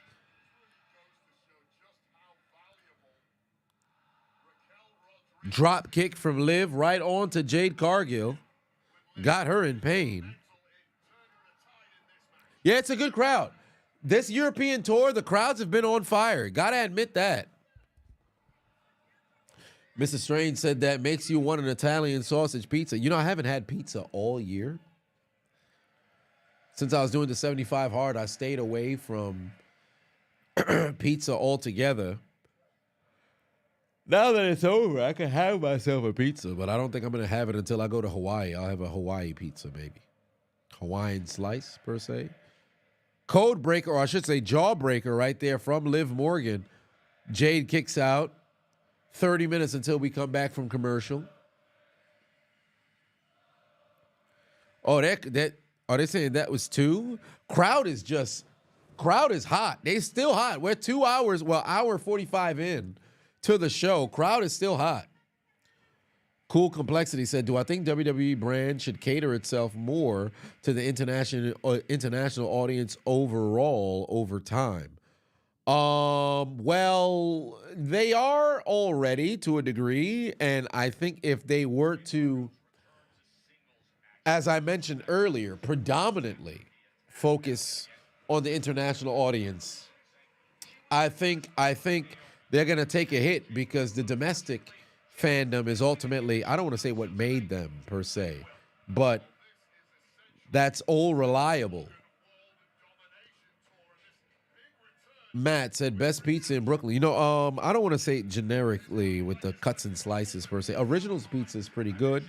So I would say Originals pizza, cuts and slices, and then in Originals pizzas in Mill Basin, cuts and slices is in shit. What's the name of the neighborhood? It's not Bed-Stuy. It escapes me. It escapes me. And then there's a Haitian pizza spot that I think is closed now. I have to confirm if they're open, but there's a Haitian pizza spot on is it Flatbush? It escapes me.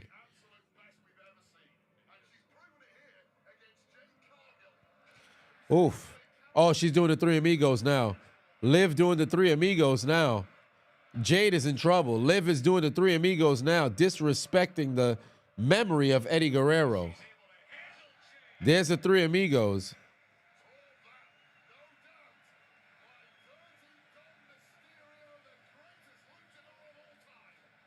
Step up Insecurity.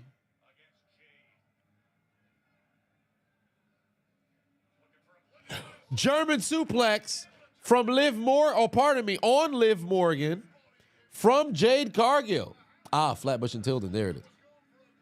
Do the American audiences take shit for granted? I would say so, yes.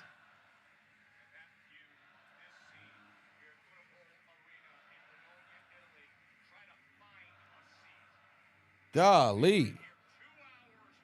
Another nip up from Jade. Hands being thrown on Liv Morgan now. Elbows. I don't know what that maneuver is. Oh, Jesus Christ. God damn. What a fucking kick from Jade onto Liv. Shorty almost kicked her fucking head off. Golly. Another elbow in the corner. And Jade's going to do it one more time. Spine buster. Gotcha, bitch. Delfino God 22 is damn. now following. Yeah, I don't know what Liv Morgan was thinking, calling to have this match. Oh, Jade trying to get Liv refusing to stand up.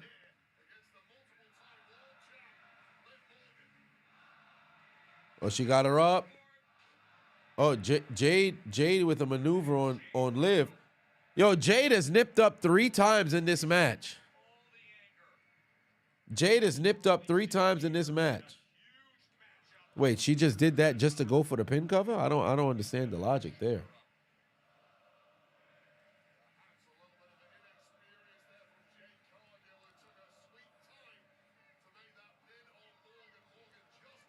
Yeah, it looks like it's time for the finish now. Oh, Naomi just pulled up. Naomi, big booty ass, is on the goddamn apron. Naomi came to Italy. Oh, Oblivion. Oh, wait a minute. It's counter. Jade countered the Oblivion. Jade reaching for Naomi. Oh, she got Naomi by the wig. Whoa. Did Naomi just hit Jade with the title? Naomi just hit Jade with the title. Naomi just hit Jade with the title.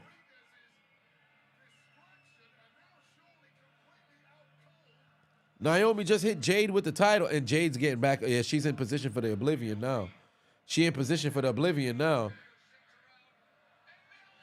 Oh, beautiful fucking Oblivion roll right into the cover. Match done. Jade just took a pinfall loss. Naomi just cost Jade. Big booty Naomi just cost Jade. Oh, and now Naomi about to jump Jade right now. Naomi giving the hands to Jade right now. Oh, Lord, she beating the shit out of her. She grounding and pounding her shit. She wailing on her. Oh, double axe handle. Now she wailing on Jade. Now. And look at Naomi's face. She's smiling as she doing it.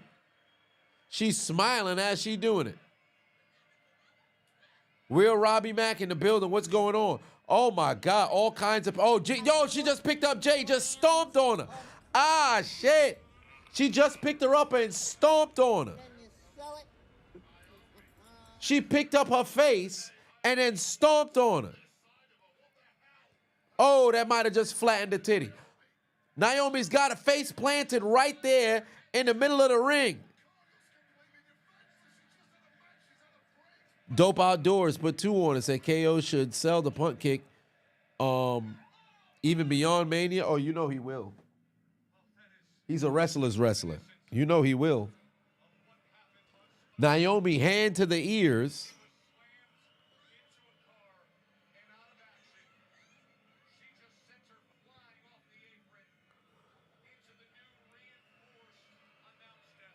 Naomi just dastardly deeds here tonight.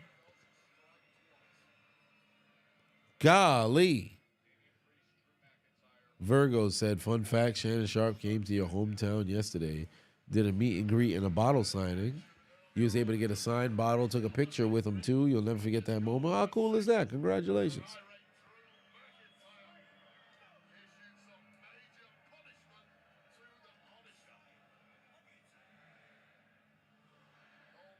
Drew McIntyre earlier today attacking Damian Priest and damn near laying his ass out.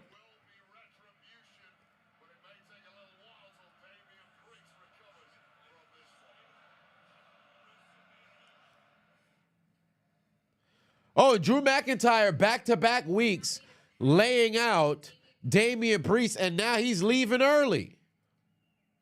Where the hell you going?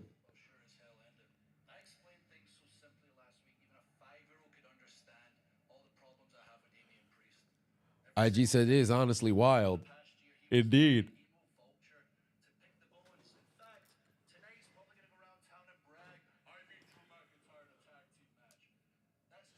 Damian Priest needs to attack him before he leaves the building.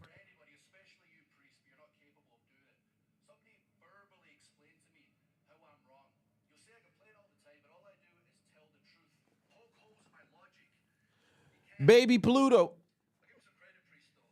said, would I fight 2000's Big Show? Yes. But would I lose? Yes.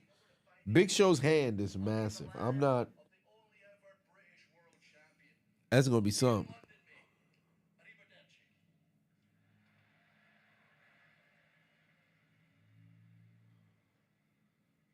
Seth Rollins. Seth Rollins face to face with Drew McIntyre.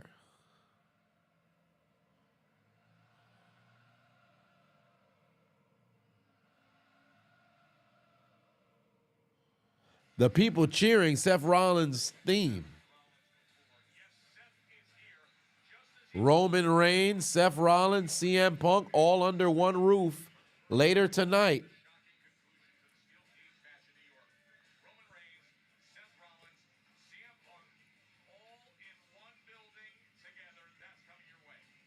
Ooh, boy, that's the main event, I would assume. But all right, there's the Street Profits. Now I guess we're going to hear from the Street Profits tonight.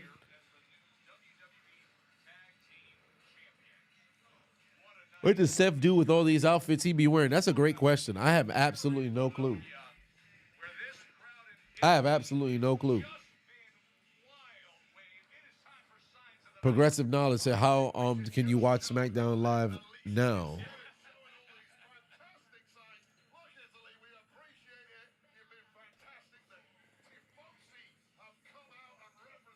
Oh, he misses Ambrose? Well, he's too busy getting spikes taken out of his back. Matt said, chop from Benoit, Gunther, Big Show, or Flair? Of everybody, Flair.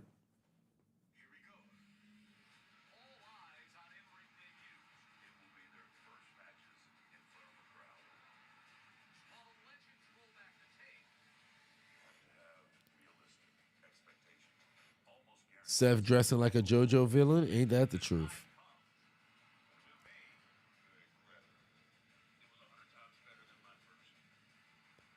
All right. We're entering the final hour of Friday Night SmackDown. Or Friday afternoon SmackDown, that is. Live from Italy.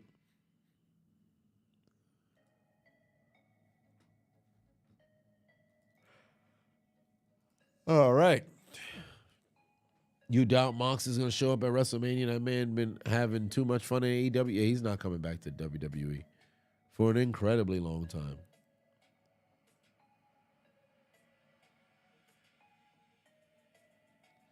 You know what? We'll stand for the final hour.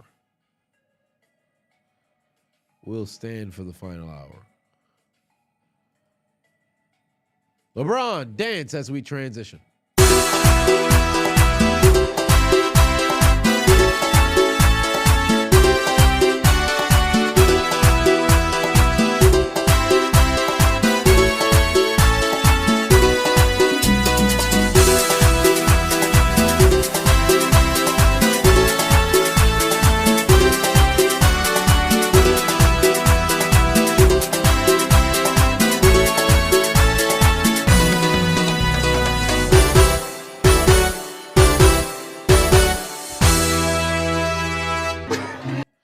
All right. Final hour of Friday Night SmackDown, ladies and gentlemen.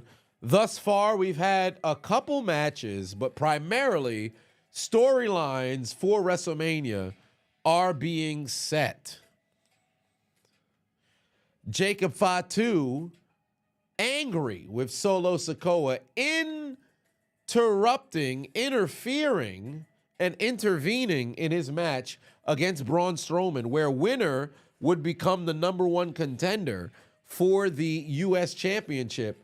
Strowman won the match by way of DQ, thus giving the victory and #1 contendership to Braun Strowman. Then Chelsea Green and Alba Fire witnessed Piper Niven get a W over Zelina Vega. Gotcha, bitch. Liv Morgan. Jill_PR12 is now following. I appreciate you. Liv Morgan just defeated Jade Cargill. And early tonight, it was Damian Priest and Jimmy Uso with a W over Drew McIntyre and Shinsuke Nakamura.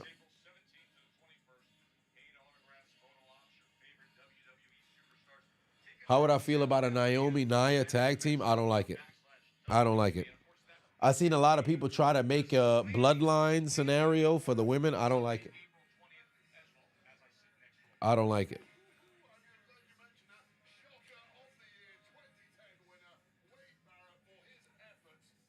I don't like it. All right, here we go. We back now for the final hour. We back now. We still have to wait on Seth Rollins, CM Punk, and Roman Reigns to have their segment, which I believe should be the main event if it's already not. Street Profits, who are the new tag team champions here, running it back to see how they did it.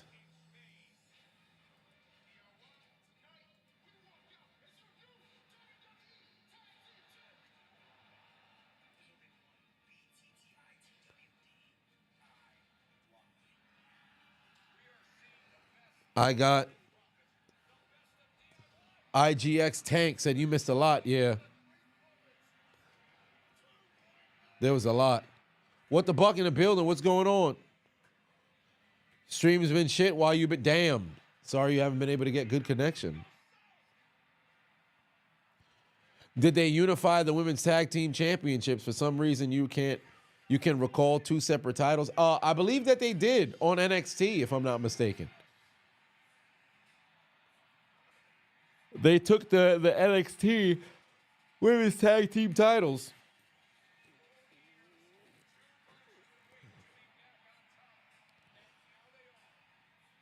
All right. Let's hear from the Street Profits.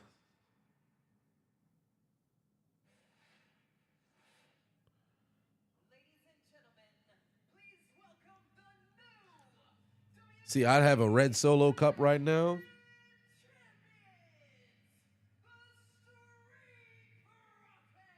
Oh, no.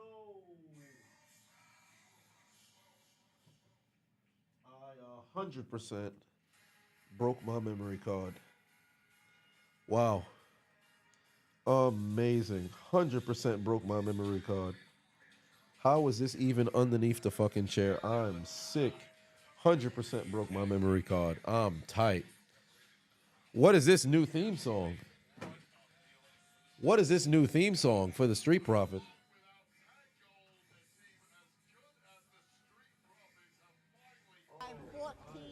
Sick, bro.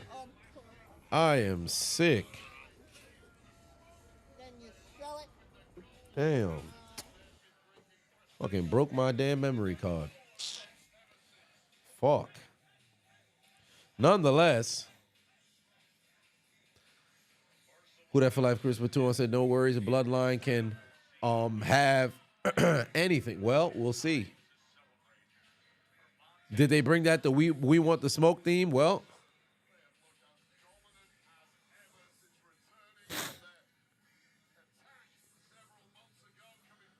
I wonder if they're going to be in a match or just have a segment. Because they are the new WWE Tag Team Champions.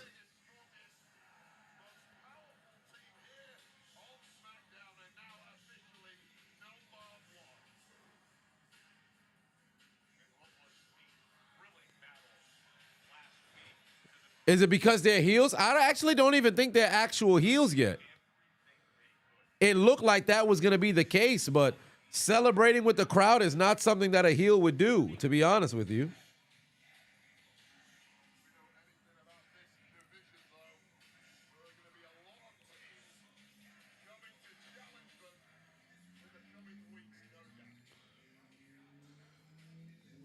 All right, let me actually put this up here. I think it's easier if I have it in front of me. All right, I think they're clapping right now. Oh, they're saying you deserve it to the Street Profits. They're happy to see the Street Profits as the tag team champions.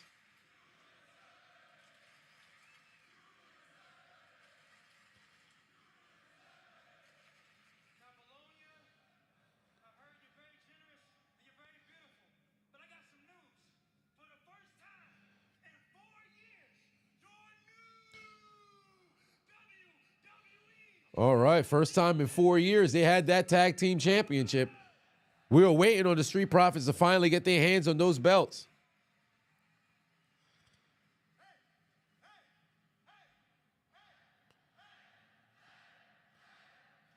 Montez Ford wanting the people to cheer for him, and indeed that's what they're doing.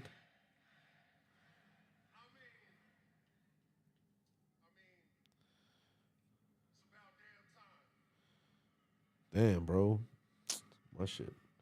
Although I think this data might still work, but this shit is in half. Oh, you can't even really see it. It's in half. I don't even know where the back part is. How the fuck did this get underneath me, bro? Tight.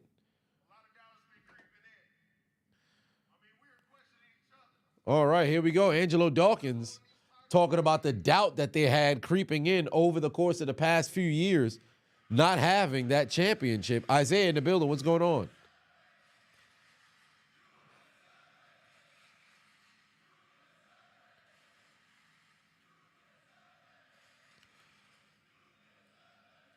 The Italians telling the Street Profits that they deserve it.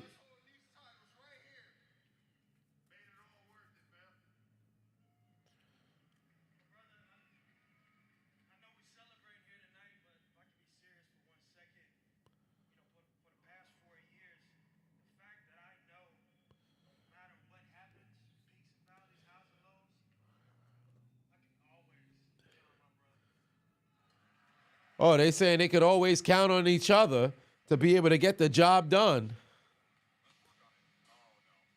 Oh, look, is this Los Garza's coming out here? Come on, bro. Fucking Santos Escobar every single time. We got to see this man come out here with a miscellaneous goddamn tag team. Ain't nobody worried about Santos.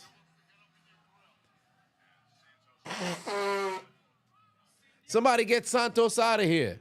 14 grams. Open outdoors, but 2-1 said, who do I think has the most iconic finisher in WWE? Randy Orton. Then you sell it.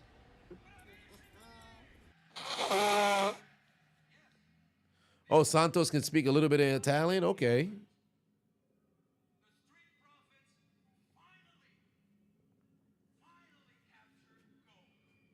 Somebody get Santos out of here.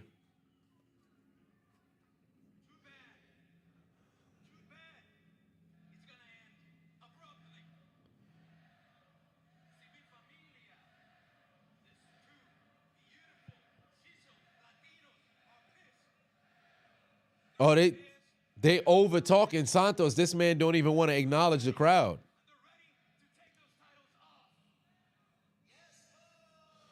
Oh, Lord. Pretty zesty coming out here now. Pretty zesty coming out here now. Murph said, is this Smackdown? Yeah, it's Smackdown. Pretty zesty coming out here now. You know they're the #1 contenders. Austin said, how am I watching this? I'm watching on Netflix right now.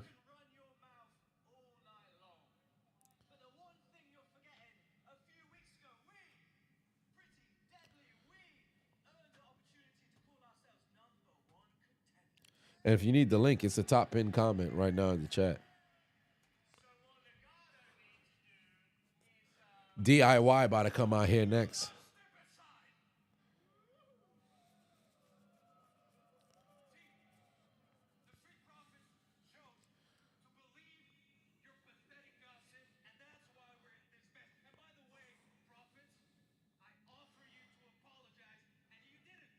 Santos has no spot to sit around and be angry and even try to lecture somebody.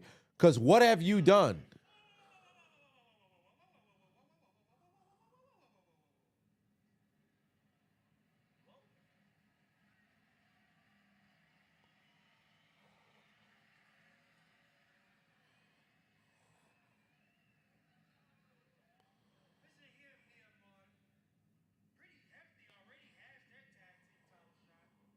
Pretty hefty.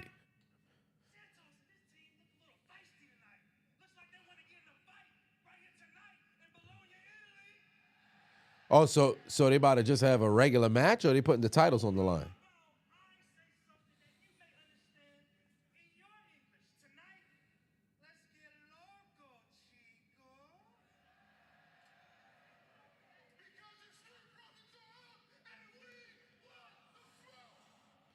Okay, so it's going to be the Street Profits versus Los Garza tonight, but is the titles going to be on the line? I don't think so. I don't think so.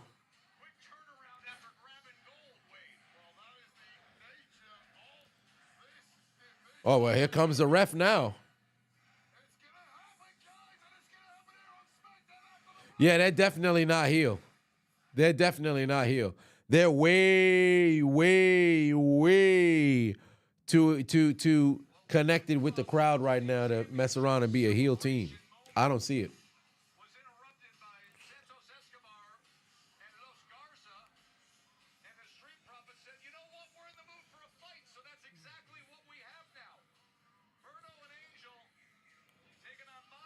Los Garza taking on the brand new tag team champion, Street Profits.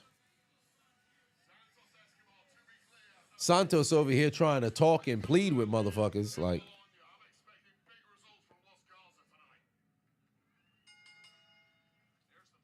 all right, here we go. Tag team match is underway. It's like the Usos heel turn. They just organically got over.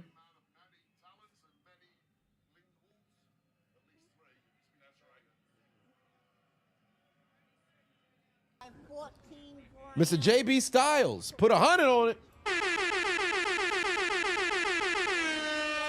Said the best guy on YouTube. What's good, fam? Hey, I'm doing well. Cannot complain.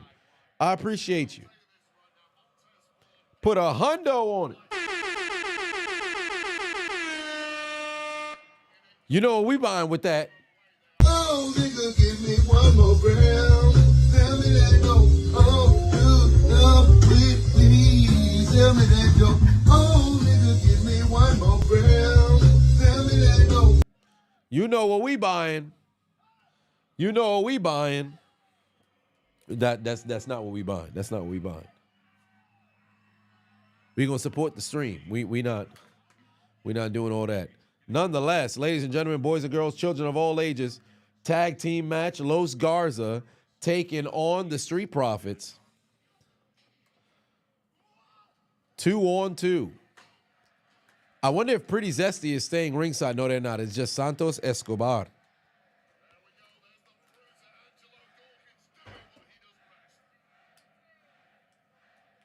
Look at the crowd. Everybody's doing it with Montez. Montez is with the whole crowd, and they buying into everything this man is doing. The Michael Irvin substance. You buy 14 grams of crack. Then you sell it. Hold on. Wait a minute. This is the Ray Phoenix commercial. Hold on. Yeah, that's the Ray Phoenix commercial.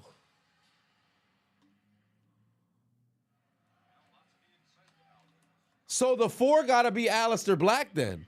That's the actual Ray Phoenix commercial and hype package. So the 4 got to be Aleister Black then. 4 is Black. Phoenix is that one. Oh, my pops is calling me. I'll call him back.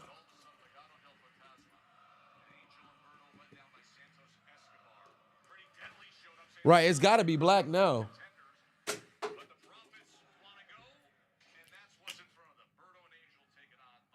You know, Penta would be happy. I just hope they don't put him in a tag team immediately.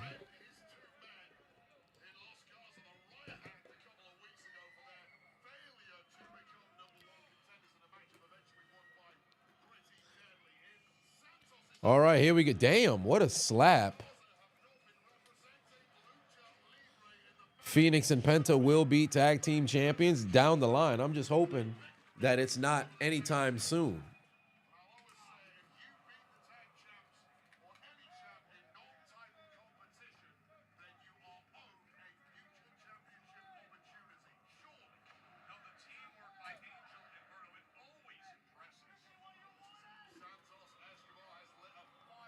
Because Penta's doing magnificent work on his own.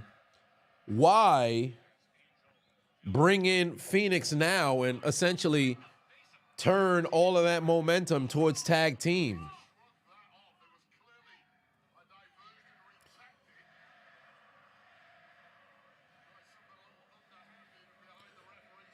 Oh, they doing Penta's theme right now.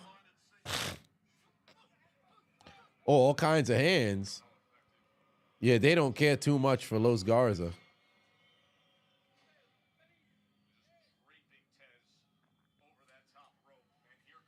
I would hope not. I really would hope not. Because I could tell you something right now. If they thought it was a good idea to put Penta and Ray Phoenix together immediately. Now go home and smoke some more crack. That's not what we want to see. Nonetheless, final 45 minutes of tonight. I'm sure that CM Punk, Roman Reigns, and Seth Rollins segment might go on for like 30 minutes. But you got to have it, no commercials. So I'm curious how they're going to set it up.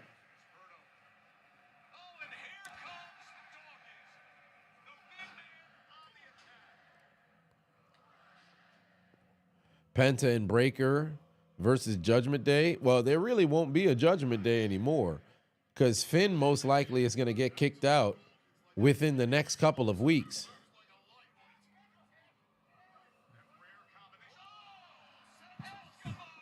Oh, Santos getting involved? Nah, somebody got to go Duff Santos shit. Somebody got to go Duff Santos shit.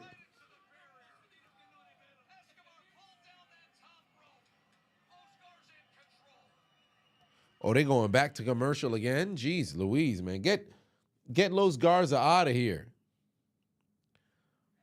They're going to make all 3 brawl all night. Watch, it's a possibility.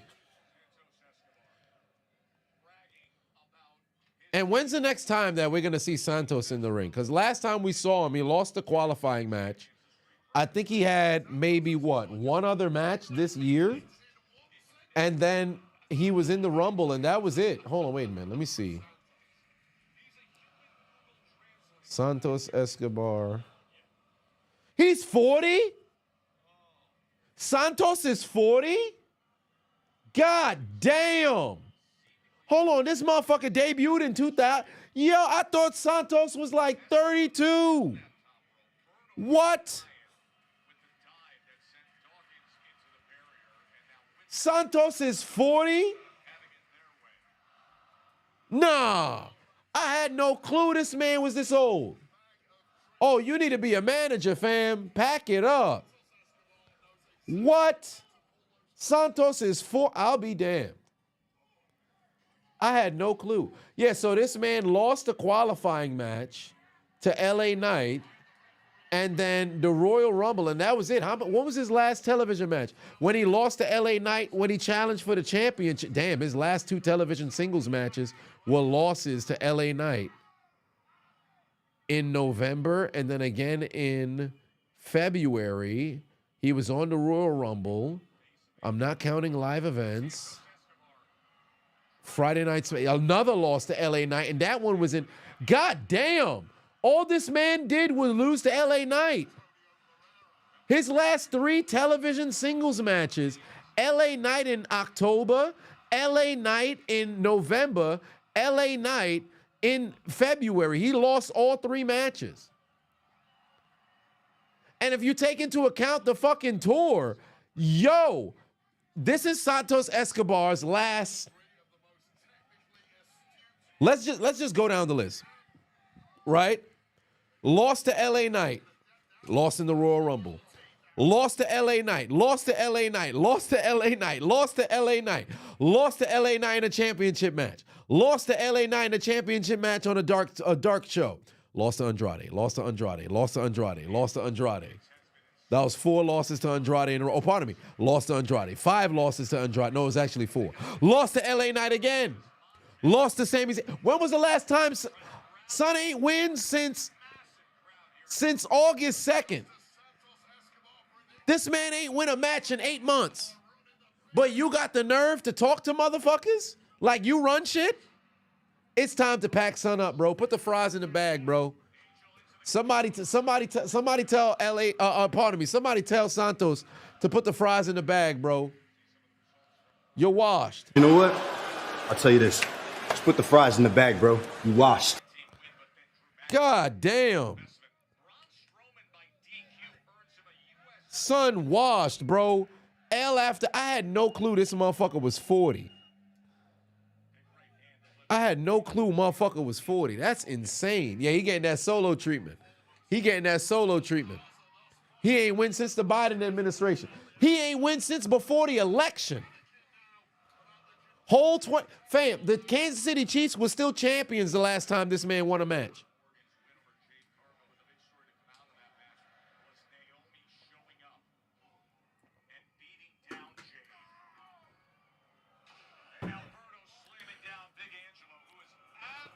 All right. They still having this doggone match. Moonsault from Humberto.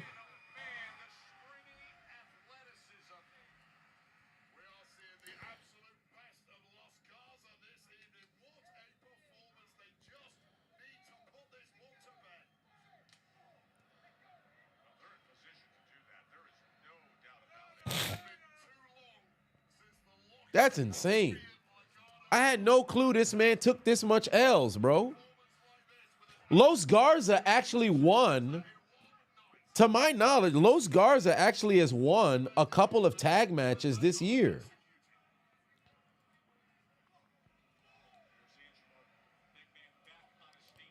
Let me see here. Los Garza tag team database. Let me see here. Los Garza, they won when they were tagging with the Motor City Machine Guns on the 31st of January. Dave took a L then, and they also won. They won on the 31st, and they also won on the 10th. They got 2 W's this year. They got 2 W's this year, and they won back in August. They got 3 W's while fucking Santos ain't win since early August, bro. Santos shouldn't even be leading the group. Come on, man. Nah, Punk, Rollins, and Roman, their segment is up next. That's the main event.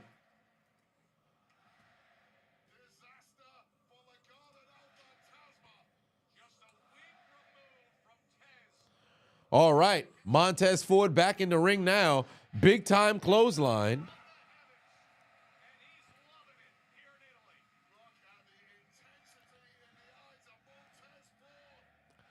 Oh, Montez getting over right now. Over the goddamn rope. Over to the apron. Big right hand, straight right hand. He's looking for Garza. Crossbody coming. Oh, he just flew over him. Humberto able to dive. Spine buster instead. 2 count. Armand said SmackDown is on now. Yeah, it's on right now. There's a link for you. Akira Tozawa got a win before Santos. What was Akira Tozawa's last win? Was it a roll-up?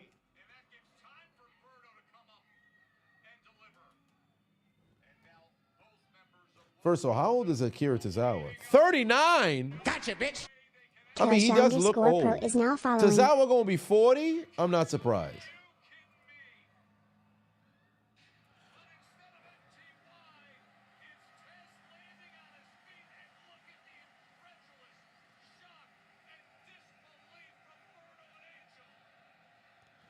Hold on, Montez able to counter, and now look at Los Garza looking concerned.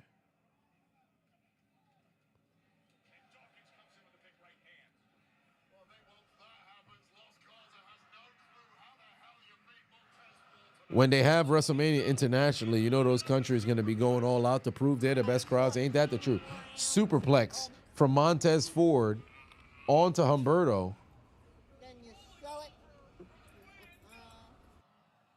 LJF put 2 on and said the Costco guy got more wins than Santos. Ain't that the truth?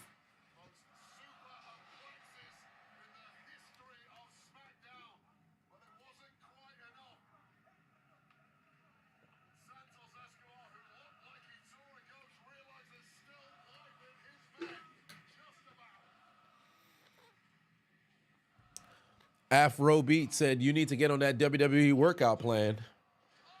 It's never too late. Oh, Humberto just got sent outside the ring. It looks like we about to have a flying. Oh, wait a minute. We about to have a flying Dawkins?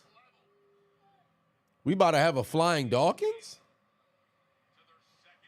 Oh, Santos got back on. God damn, what a fucking forearm. From Dawkins onto motherfucking Santos.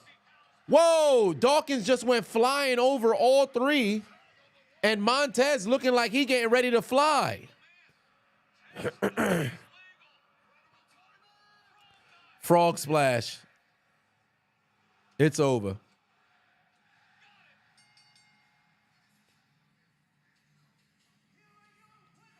Golly.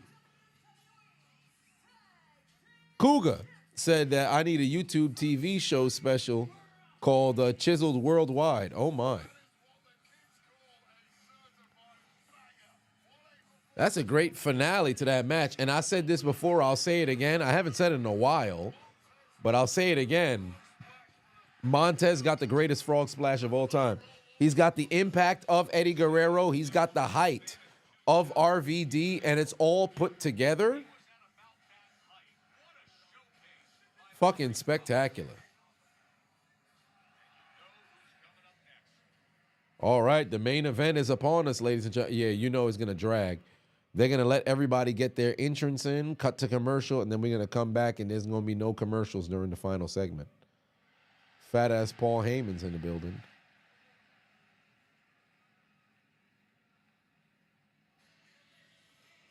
This man appeared in his own vehicle.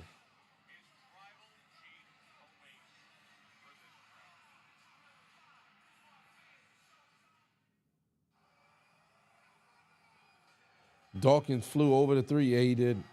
The wise man is here. The wise man is here.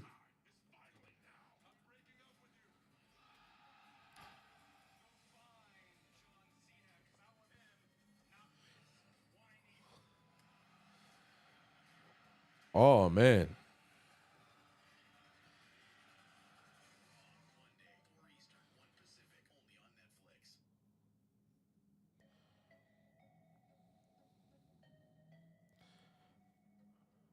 Now, let's see who else hasn't gotten a W in a long time.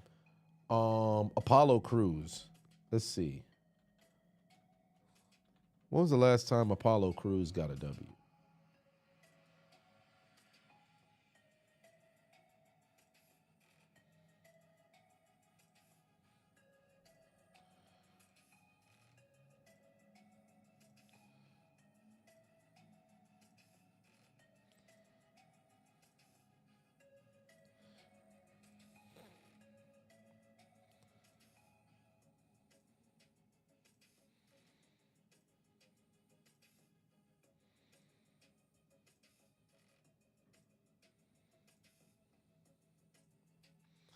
Apollo Crews matches. He beat Johnny Gargano in January. Apollo Crews beat Gargano in January. Dark match. Yo, he was getting some W's on dark matches. He beat Giovanni Vinci. Then, that might have been the only time that we saw Giovanni Vinci since leaving. Yeah, he beat Vinci for like fucking 3 months straight.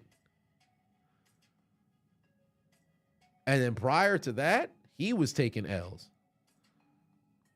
Hold on. The gap between... Okay, so Cruz' first televised W was against Vinci on September the 6th of last year. Between then and homie ain't have a W in a year and a half. God damn. Oh, wait, actually, no, that's about 9 months. He lost for 9 straight months, and then he finally got a W on main event. Golly. Motherfuckers really be some losers out there, bro. Just taking L's.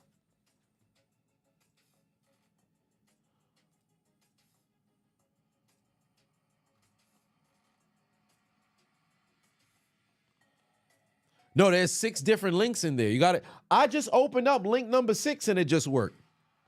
Well, no, pardon me. Live stream on the second row, live stream number 3. That one just opened up. You got to utilize the other ones there.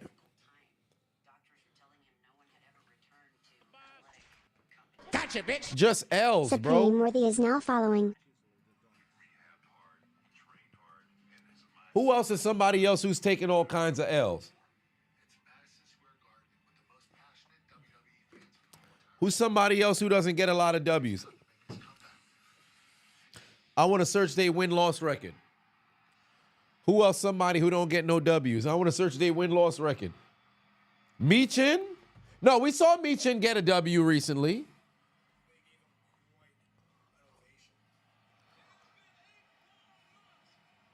All right, let me see. You said Zelina? Zelina has... Let me see here. Zelina has had... I think she had a W this year. Let me see here. Zelina...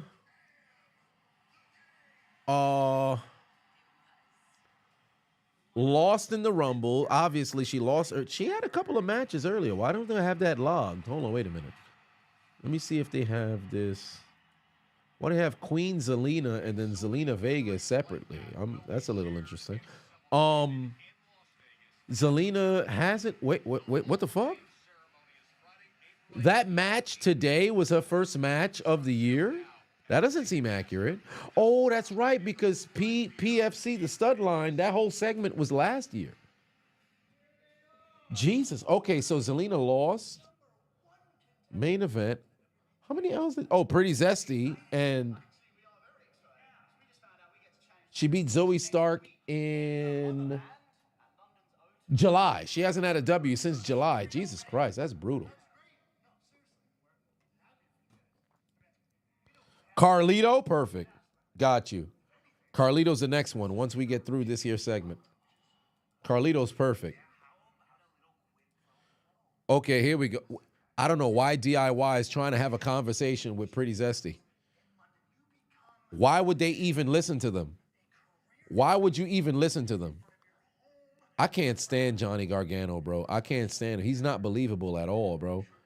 What a fall from grace from NXT. He's not a believable heel.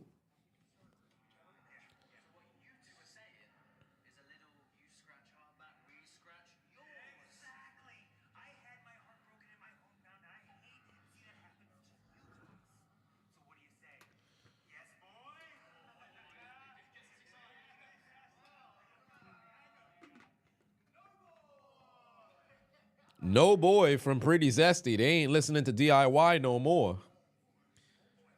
They ain't listening to DIY no more. Oh, MCMG in the building. Chris Sabin's face just ain't it, bro. I don't know. Every time I see this man come onto my screen.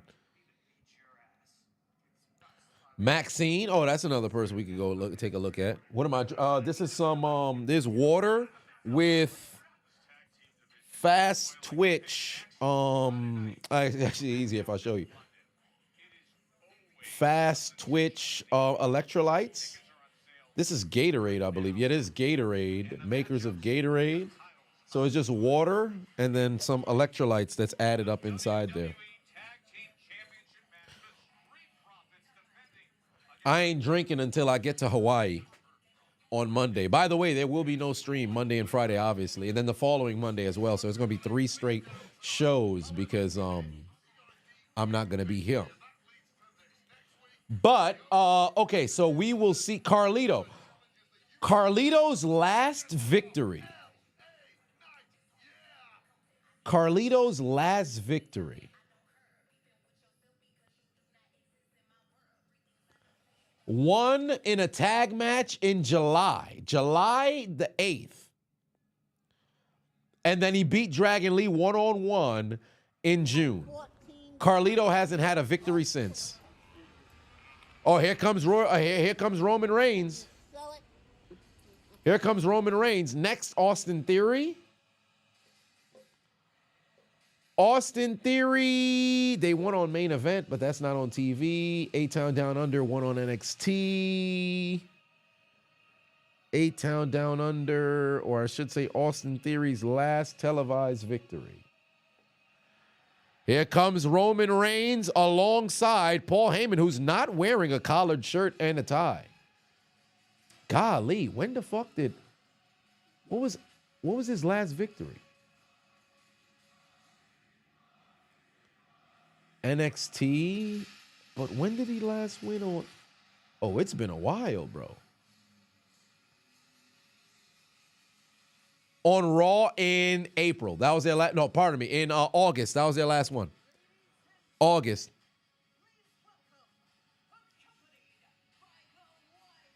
All right, here we go. Roman Reigns, Paul Heyman heading to the ring. And this is the segment that we wanted to see. Who That For Life Chris Batuon said the Zelina's job out is just downright criminal. Crazy, ain't it?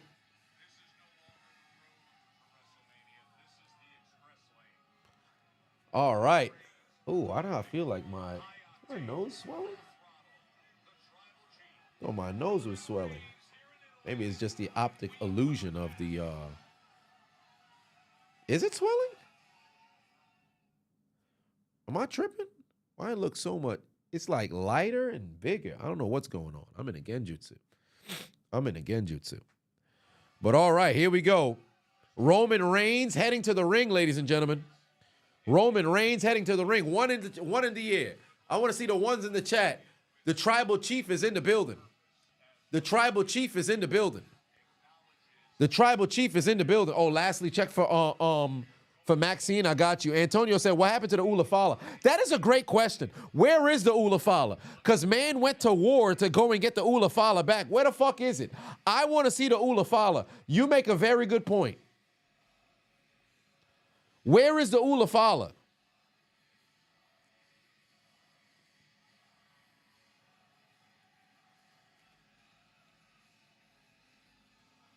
Where is the Ulafala? Because this man did not go to war to get the Ulafala back, only to not wear it, bro. When was the last time Roman wrestled? The debut of Raw. The debut of Raw was his last singles match when he took on Solo and beat him. And then he was at the Royal Rumble, and that was it. He only wears it during matches? Fair enough. Maxine Dupree.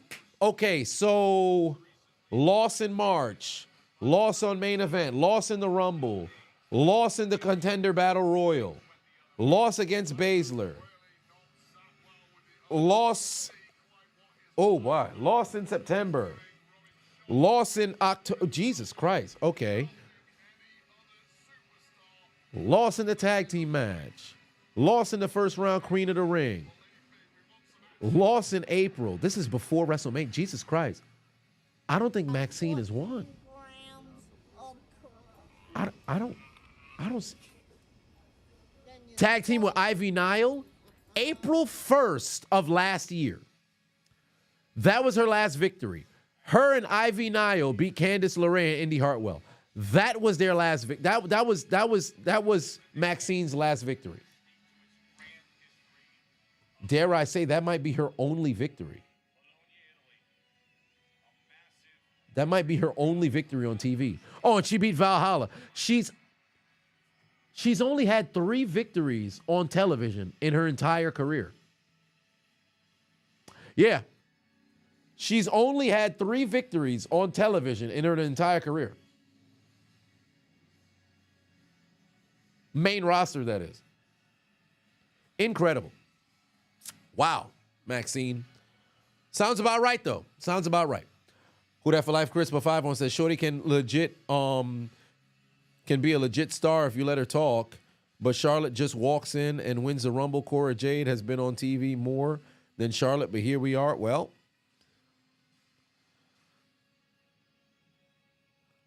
am I looking at Cage Match? Yeah, I'm on Cage Match. I was looking at Cage Match. Nonetheless, here we go. I don't like so if it's 5:38 right now, we've got to go. Now that we're straight out of commercial, we got to go the full 20. We cannot have any commercial breaks during this segment whatsoever, bro. Don't give me 2 fucking entrances and then we go to commercial. Fuck that. CM Punk, Seth Rollins, step on out here and let's go to work. Step on out here and let's go to work.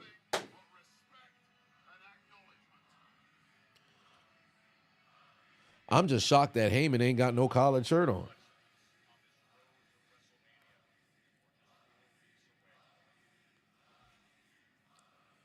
All right. Roman Reigns, Paul Heyman, middle of the ring. This is the segment that we all wanted to see.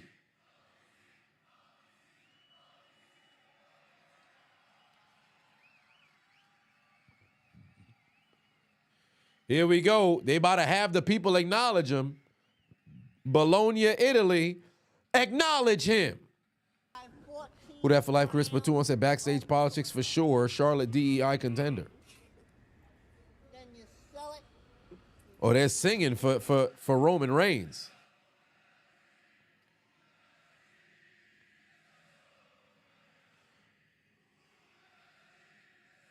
They're singing something in Italian for Roman Reigns. They're saying something in Italian. They got ones in the head while they singing it too. Are they saying he's number 1? You're the only OTC? Somebody gonna have to translate that, what that means. And now they screaming OTC. By the way, and I said this while I was at Raw in MSG. I hate the YTC, shirt. I can't stand it. I hate it. I hate it. I hate it. I hate it. I hate it. You didn't go this far to get OTC over just to introduce a YTC show. I know that Roman moves the needle when it comes to selling merch like a motherfucker, but YTC was so fucking stupid. Original tribal chief. Your tribal chief. Why? Why? Keep it OTC. Now you got a YTC shirt. Like, what are we doing? I hate that shit. That joint dumb as hell, bro. That's how you know motherfuckers is greedy. Yo, OTC's over, right? What if we put YTC on? First of all, what you mean CM Punk screwed you? Where's this coming from?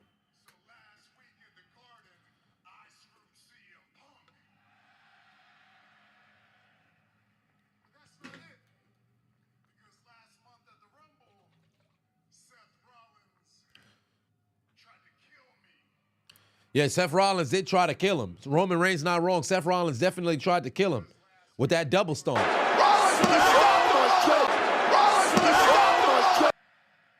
I love the fact that he's utilizing the word kill. Yeah, look at Paul's face when he mentions his Punk, because remember, they're still friends. If I'm not mistaken, according to Paul Heyman's induction speech, CM Punk is his best friend, if I'm not mistaken.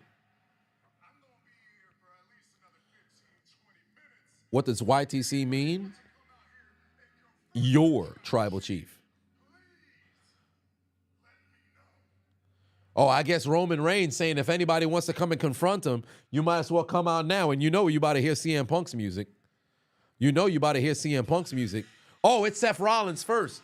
Okay, it's Seth Rollins first. I thought it would be Punk first. It's Seth Rollins first. Heyman's best friend is money. Well, there's no surprise about that. $50. Why do you want $30 for? Hey, officer, this guy's trying to steal $20. I can't believe you're trying to get $10 from me. You're going to hear about that $5 you tried to take away from me. Oy vey. Nonetheless, it's Seth Rollins heading to the ring. I love the fact that they incorporate and match that the Titantron to the clothes. But whatever the case may be, he does look like the Cookie Monster. He does look like the Cookie Monster. Now, I kid you not. I promise you, the funniest fucking joke that I had saw regarding Heyman's people. Motherfucker said that they said the Jewish football fans' favorite part of the Super Bowl is the coin flip. I fucking fell out my chair, bro. I was fucking rolling. Woo! Oh my God, never gets old, bro. Never gets old. Nonetheless, Seth Rollins in the ring with Roman Reigns, and you know, although there's love, there is still hate between these two gentlemen.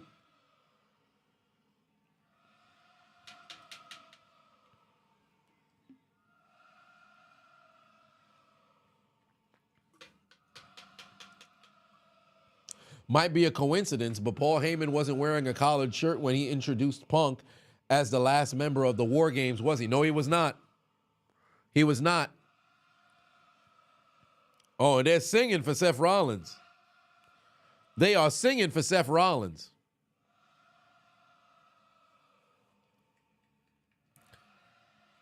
Oh, they're still singing it. They still singing it right now for Seth Rollins, and here we go. Here we go. Oh, he's about to tell Roman Reigns to acknowledge him. Oh, Seth Rollins came out here and told Roman Reigns he messed up.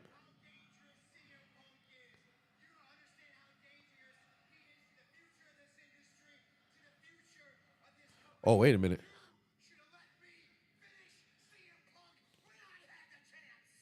Oh, Seth Rollins said that Roman Reigns fucked up because he didn't allow him to finish CM Punk when he had the chance.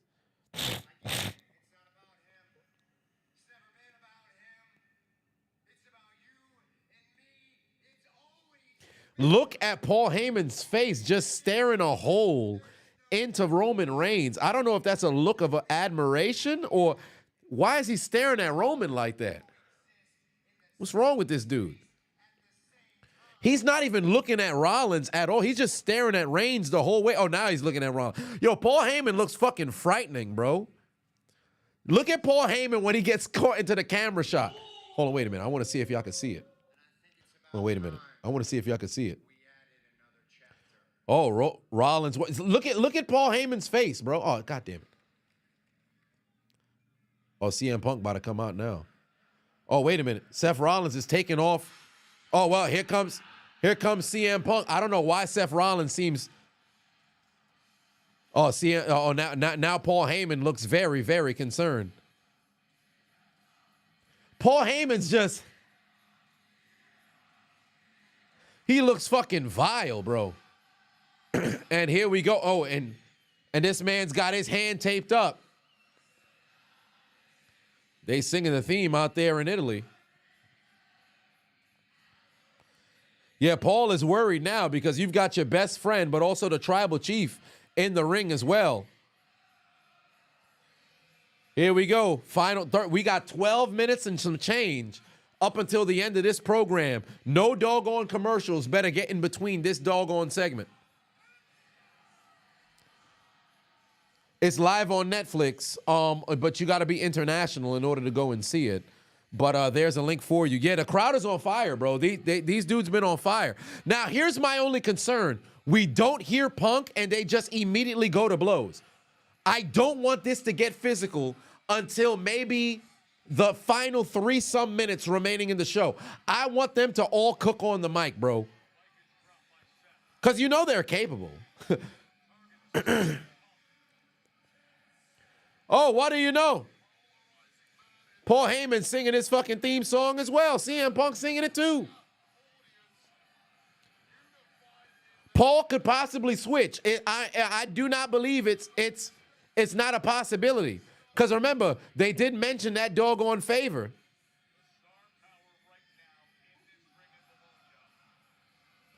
Look at Paul Heyman, or I should say, CM Punk making eye contact with Paul Heyman.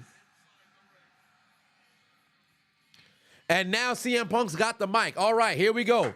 Here we go. He didn't step in the ring, though. He's staying on the apron. He's staying on the apron. You're saying Paul could turn and then go and join Seth? That's also a possibility as well. I think that's the ultimate swerve. But I don't think that'd be smart for them to do now. It would have to happen at Mania.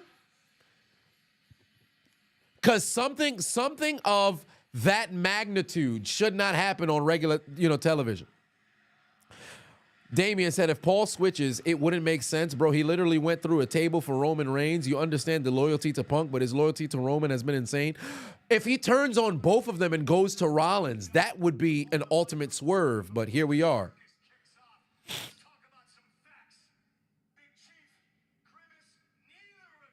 Big Chief and Grimace is crazy.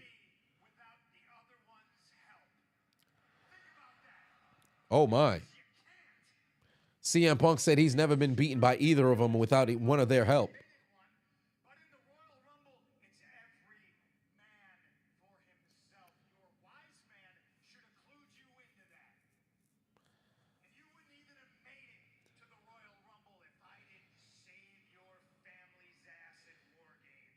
Oh, my. CM Punk said that Roman wouldn't have made it to the Rumble if it wasn't for him saving their ass at War Games.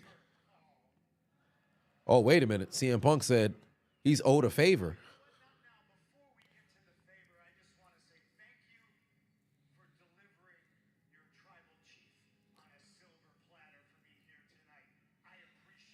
Oh, CM Punk believes that Roman's been served on a platter, and now Roman might just look over at Paul Heyman. I think he's starting to... Oh, Jesus Christ. Punk has already went and attacked Roman. What the fuck? Hey, hold on. Yo, we got 10 more minutes.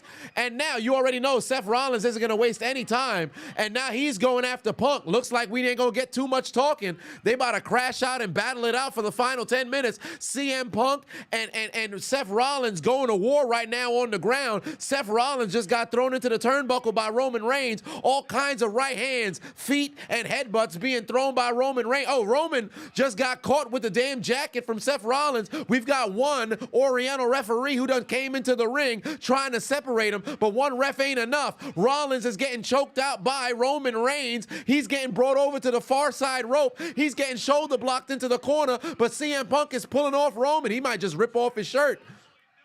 All three of these gentlemen going to a battle right now in the middle of the ring. Nobody's actually teaming up with each other to go jump somebody. It seems as if both of the focus may be on CM Punk, but all of them are collectively fighting each other. I thought we was going to have a bit more time of all these gentlemen having a conversation, but I guess not. Paul Heyman has already rolled out of the ring. He hasn't been in the ring since CM Punk had initially went and attacked Roman Reigns, and now we've got all kinds of security separating all three. Nobody else has a mic. CM Punk is standing on top of the announce desk saying that he wants to fight, but he's away from everybody else. Oh, CM Punk is pointing at both of them. He said he wants both of them, and he just pointed at WrestleMania. He wants a triple threat match at WrestleMania.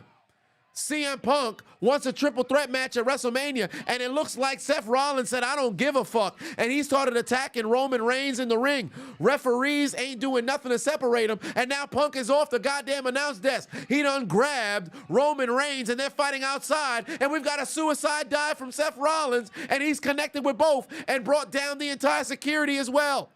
Jamie Noble is out there. Get your ass out the way, Jamie Noble. Oh, and now Seth Rollins has acknowledged what Punk has just said. He said, both of y'all want me. WrestleMania it is, and he just pointed at the sign. First off, they got one security dude who's got glorious hair. I don't know why this dude is out there. He looks like he just left the salon. This man is not out here to fucking break up no doggone fight. Look at his fucking hair, bro. This man just got out the chair before the segment. I don't know why they brought that dude out there, bro. I promise you he's in the middle of getting a manicure before he came up. Jesus, what the fuck? Where the hell did these goddamn big-ass stairs just come from? Roman Reigns is laying waste to CM Punk and Seth Rollins. Just hit them both with a pair of stairs. Well, there's no such thing as a pair of stairs, but he just hit him with the motherfucking stairs. Why they bring Ref Bay out there? What the hell she gonna do to separate these dudes? Is that the Trinidadian dude? Oh, Roman Reigns is pointing at the WrestleMania sign. And he just acknowledged that's what's going to happen. It appears as if all three men have acknowledged a triple threat match at WrestleMania, and haymakers is being thrown between Roman Reigns and Seth Rollins. CM Punk is back on his feet. He's grabbing Roman Reigns by the hair. Bro, what the fuck? Why they rolling the credits? It's 5:53. We still got 7 more minutes. Hey, they just ended the doggone show. We had more time. What? What's going on? What's going on? It's over already. I thought we had until 6. All three dudes all doing battle right now and they done ended the doggone broadcast. I thought we had 6 more minutes. What's going on? Now, granted, it appears as if the triple threat match is on for WrestleMania. There wasn't too much talking between Rollins, Reigns, and Punk, but it's over. I'm a bit perplexed as to why it ended so soon, but nonetheless, CM Punk, Roman Reigns, Seth Rollins, triple threat match at WrestleMania, and Paul Heyman apparently is struggling to stand up. He is not having a good time having his tribal chief take on what he believes to be his best friend. But this is going to be very interesting. This is going to be very, very interesting.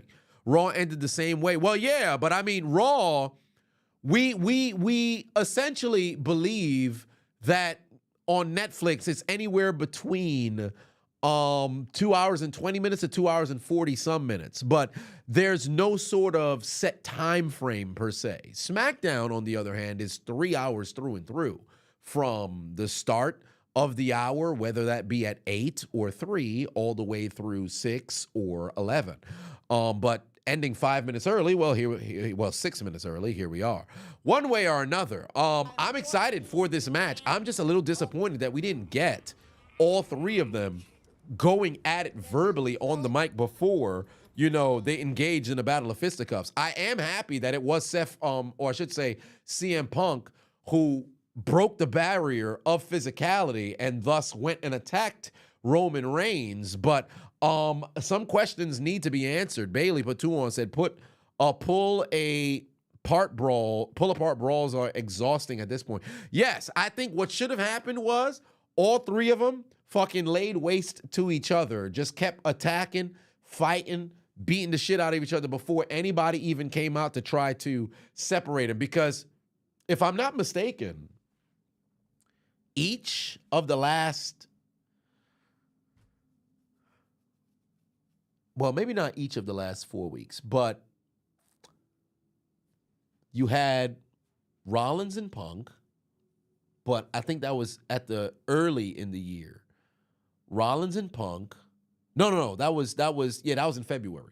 Rollins and Punk, which was one of the greatest pull apart brawls that they've probably ever had in WWE history. Rollins and Punk, Jay and Gunther, Tiffany and Charlotte, and now Rollins, Punk, and Reigns. What's that? 4 of the last 5 weeks this has happened?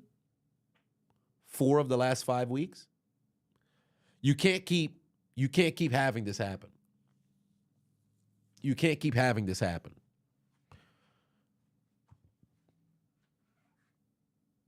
You can't keep having this happen. Because at one point now it's just lazy booking. It's just, all right, we'll end the show the same way. It's going to end up being lazy booking. I don't like that. Fatu on it. Davion, pardon me, said Naomi had FU energy today and you loved it. Indeed. It was nice to see her move with that kind of attitude. But Dusty Boy says that the stupid ass pointing to the WrestleMania is horrible. Only Royal Rumble winners should do it, in your opinion. Yes, because you truly don't need to point at the sign in order to get your point across. Because I loved when Undertaker and Triple H did it in 2011, where Undertaker returned back after a hiatus, Triple H returned back after a hiatus, motherfuckers went to the ring, said nothing, looked at the sign, other dude looked at the sign, Undertaker smirked, started to walk off, turned back, did the whole thing, Triple H did the suck it shit, walked up out the ring, and you knew. Words ain't even have to be said. I ain't got to stand over here and do all this other pointing. It should have been one person who pointed at the sign. When CM Punk said, fuck it, yo, let's have the match, cool. All 3 of them pointing, it just didn't make no sense. It just didn't make any sense. Because what's the purpose after that? One person point at the sign, it's already, because now Seth's saying, oh, y'all want me at WrestleMania? Like, bro, yes. What, you're asking him for confirmation? Then Roman Reigns on the outside. Now I'm pointing. Not everybody got a point. One person point, that's it. Like, what are we doing? What are we doing? We're not children here. CM Punk, I want the both of y'all at WrestleMania. Seth Rollins, do you two want me at WrestleMania? Roman Reigns, I want you guys at WrestleMania. Oh, why? Thank you for bringing it to my attention. I had no clue. Golly, gee whiz. No. Just one person point at WrestleMania sign, and that's it. You know? But nonetheless, that was a good segment. I just kind of wish that there was a bit more verbal usage of vitriol, if you will. But that's neither here nor there. Who wins this match, to be honest with you? Roman Reigns going over is probably going to be the primary prediction. But Seth Rollins winning this match here would work wonders. Because, as Punk stated, neither Rollins nor Reigns has ever beaten Punk without the help of the other party. Punk winning this match would be great, but Rollins taking yet another loss, I think, hurts him per se. But Rollins is one of those guys who can take losses but put on great performances. It doesn't really hurt him. Roman is in no business to be taking pinfall. So either Rollins is going to take the pinfall or Punk is going to take the pinfall. I don't see Reigns being the one who gets pinned unless it's Rollins who pins Reigns, because Reigns has yet to be able to go and beat Rollins per se. I don't think he's ever beaten Rollins one-on-one through and through. I don't recall. Well, then again, he did it when he returned back, because I think Rollins had won the when all members of the Shield held the title. Oh, no. Rollins returned, took the title off of Reigns, and then Ambrose cashed in. Yeah, I can't remember if Reigns had ever beaten Rollins straight up one-on-one without. Yeah, I can't recall. LJ said, what was the last time Roman lost at Mania? Last year. I was there. WrestleMania 40. He lost to Cody. So Roman never beat Rollins in championship. Oh, never beat him in championship matches. Well, there it is. So we'll see. If Seth wins the match, he's definitely going to talk super cash money shit to everybody. Yeah, absolutely. Absolutely. Nobody's going to be able to tell him nothing. Nobody's going to be able to tell him nothing. So, whatever the case may be, good episode of Raw. Good episode, I said Raw, of SmackDown. Gotcha, bitch. But Back for more is now following. they got to do away with this 3-hour business. But I really was hoping that we was going to get more on a promo, bro. I really was hoping we would get more on a promo. They gotta do away with this fucking separation. Because how many people have a feud in which, you know, there's a big fight that people got to be separated? I can almost guarantee you next week is going to be Jade and Naomi, who you got to be separated or whatever the case may be. Stop doing this shit every single week, bro. We can't keep seeing the same shit. We can't keep seeing the same shit. So 3 hours end in June, magnificent. I'm glad to hear that. I'm glad to hear that. But whatever the case may be, that concludes Friday Night SmackDown. And in fact, this will be my final live stream until, 2 weeks from now. Because all of next week I'm in Hawaii, so I can't go live. And then when I return back on that Monday, Raw will have already been concluded by the time that I make it back. So this will be the final live stream for a while. So there is that. I have a lot of recording to do because I don't have any intentions to actually record content during well, I mean I'm going to use the drone and record other stuff, but as for sitting down at the computer and actually working, I have no intentions of doing that in Hawaii.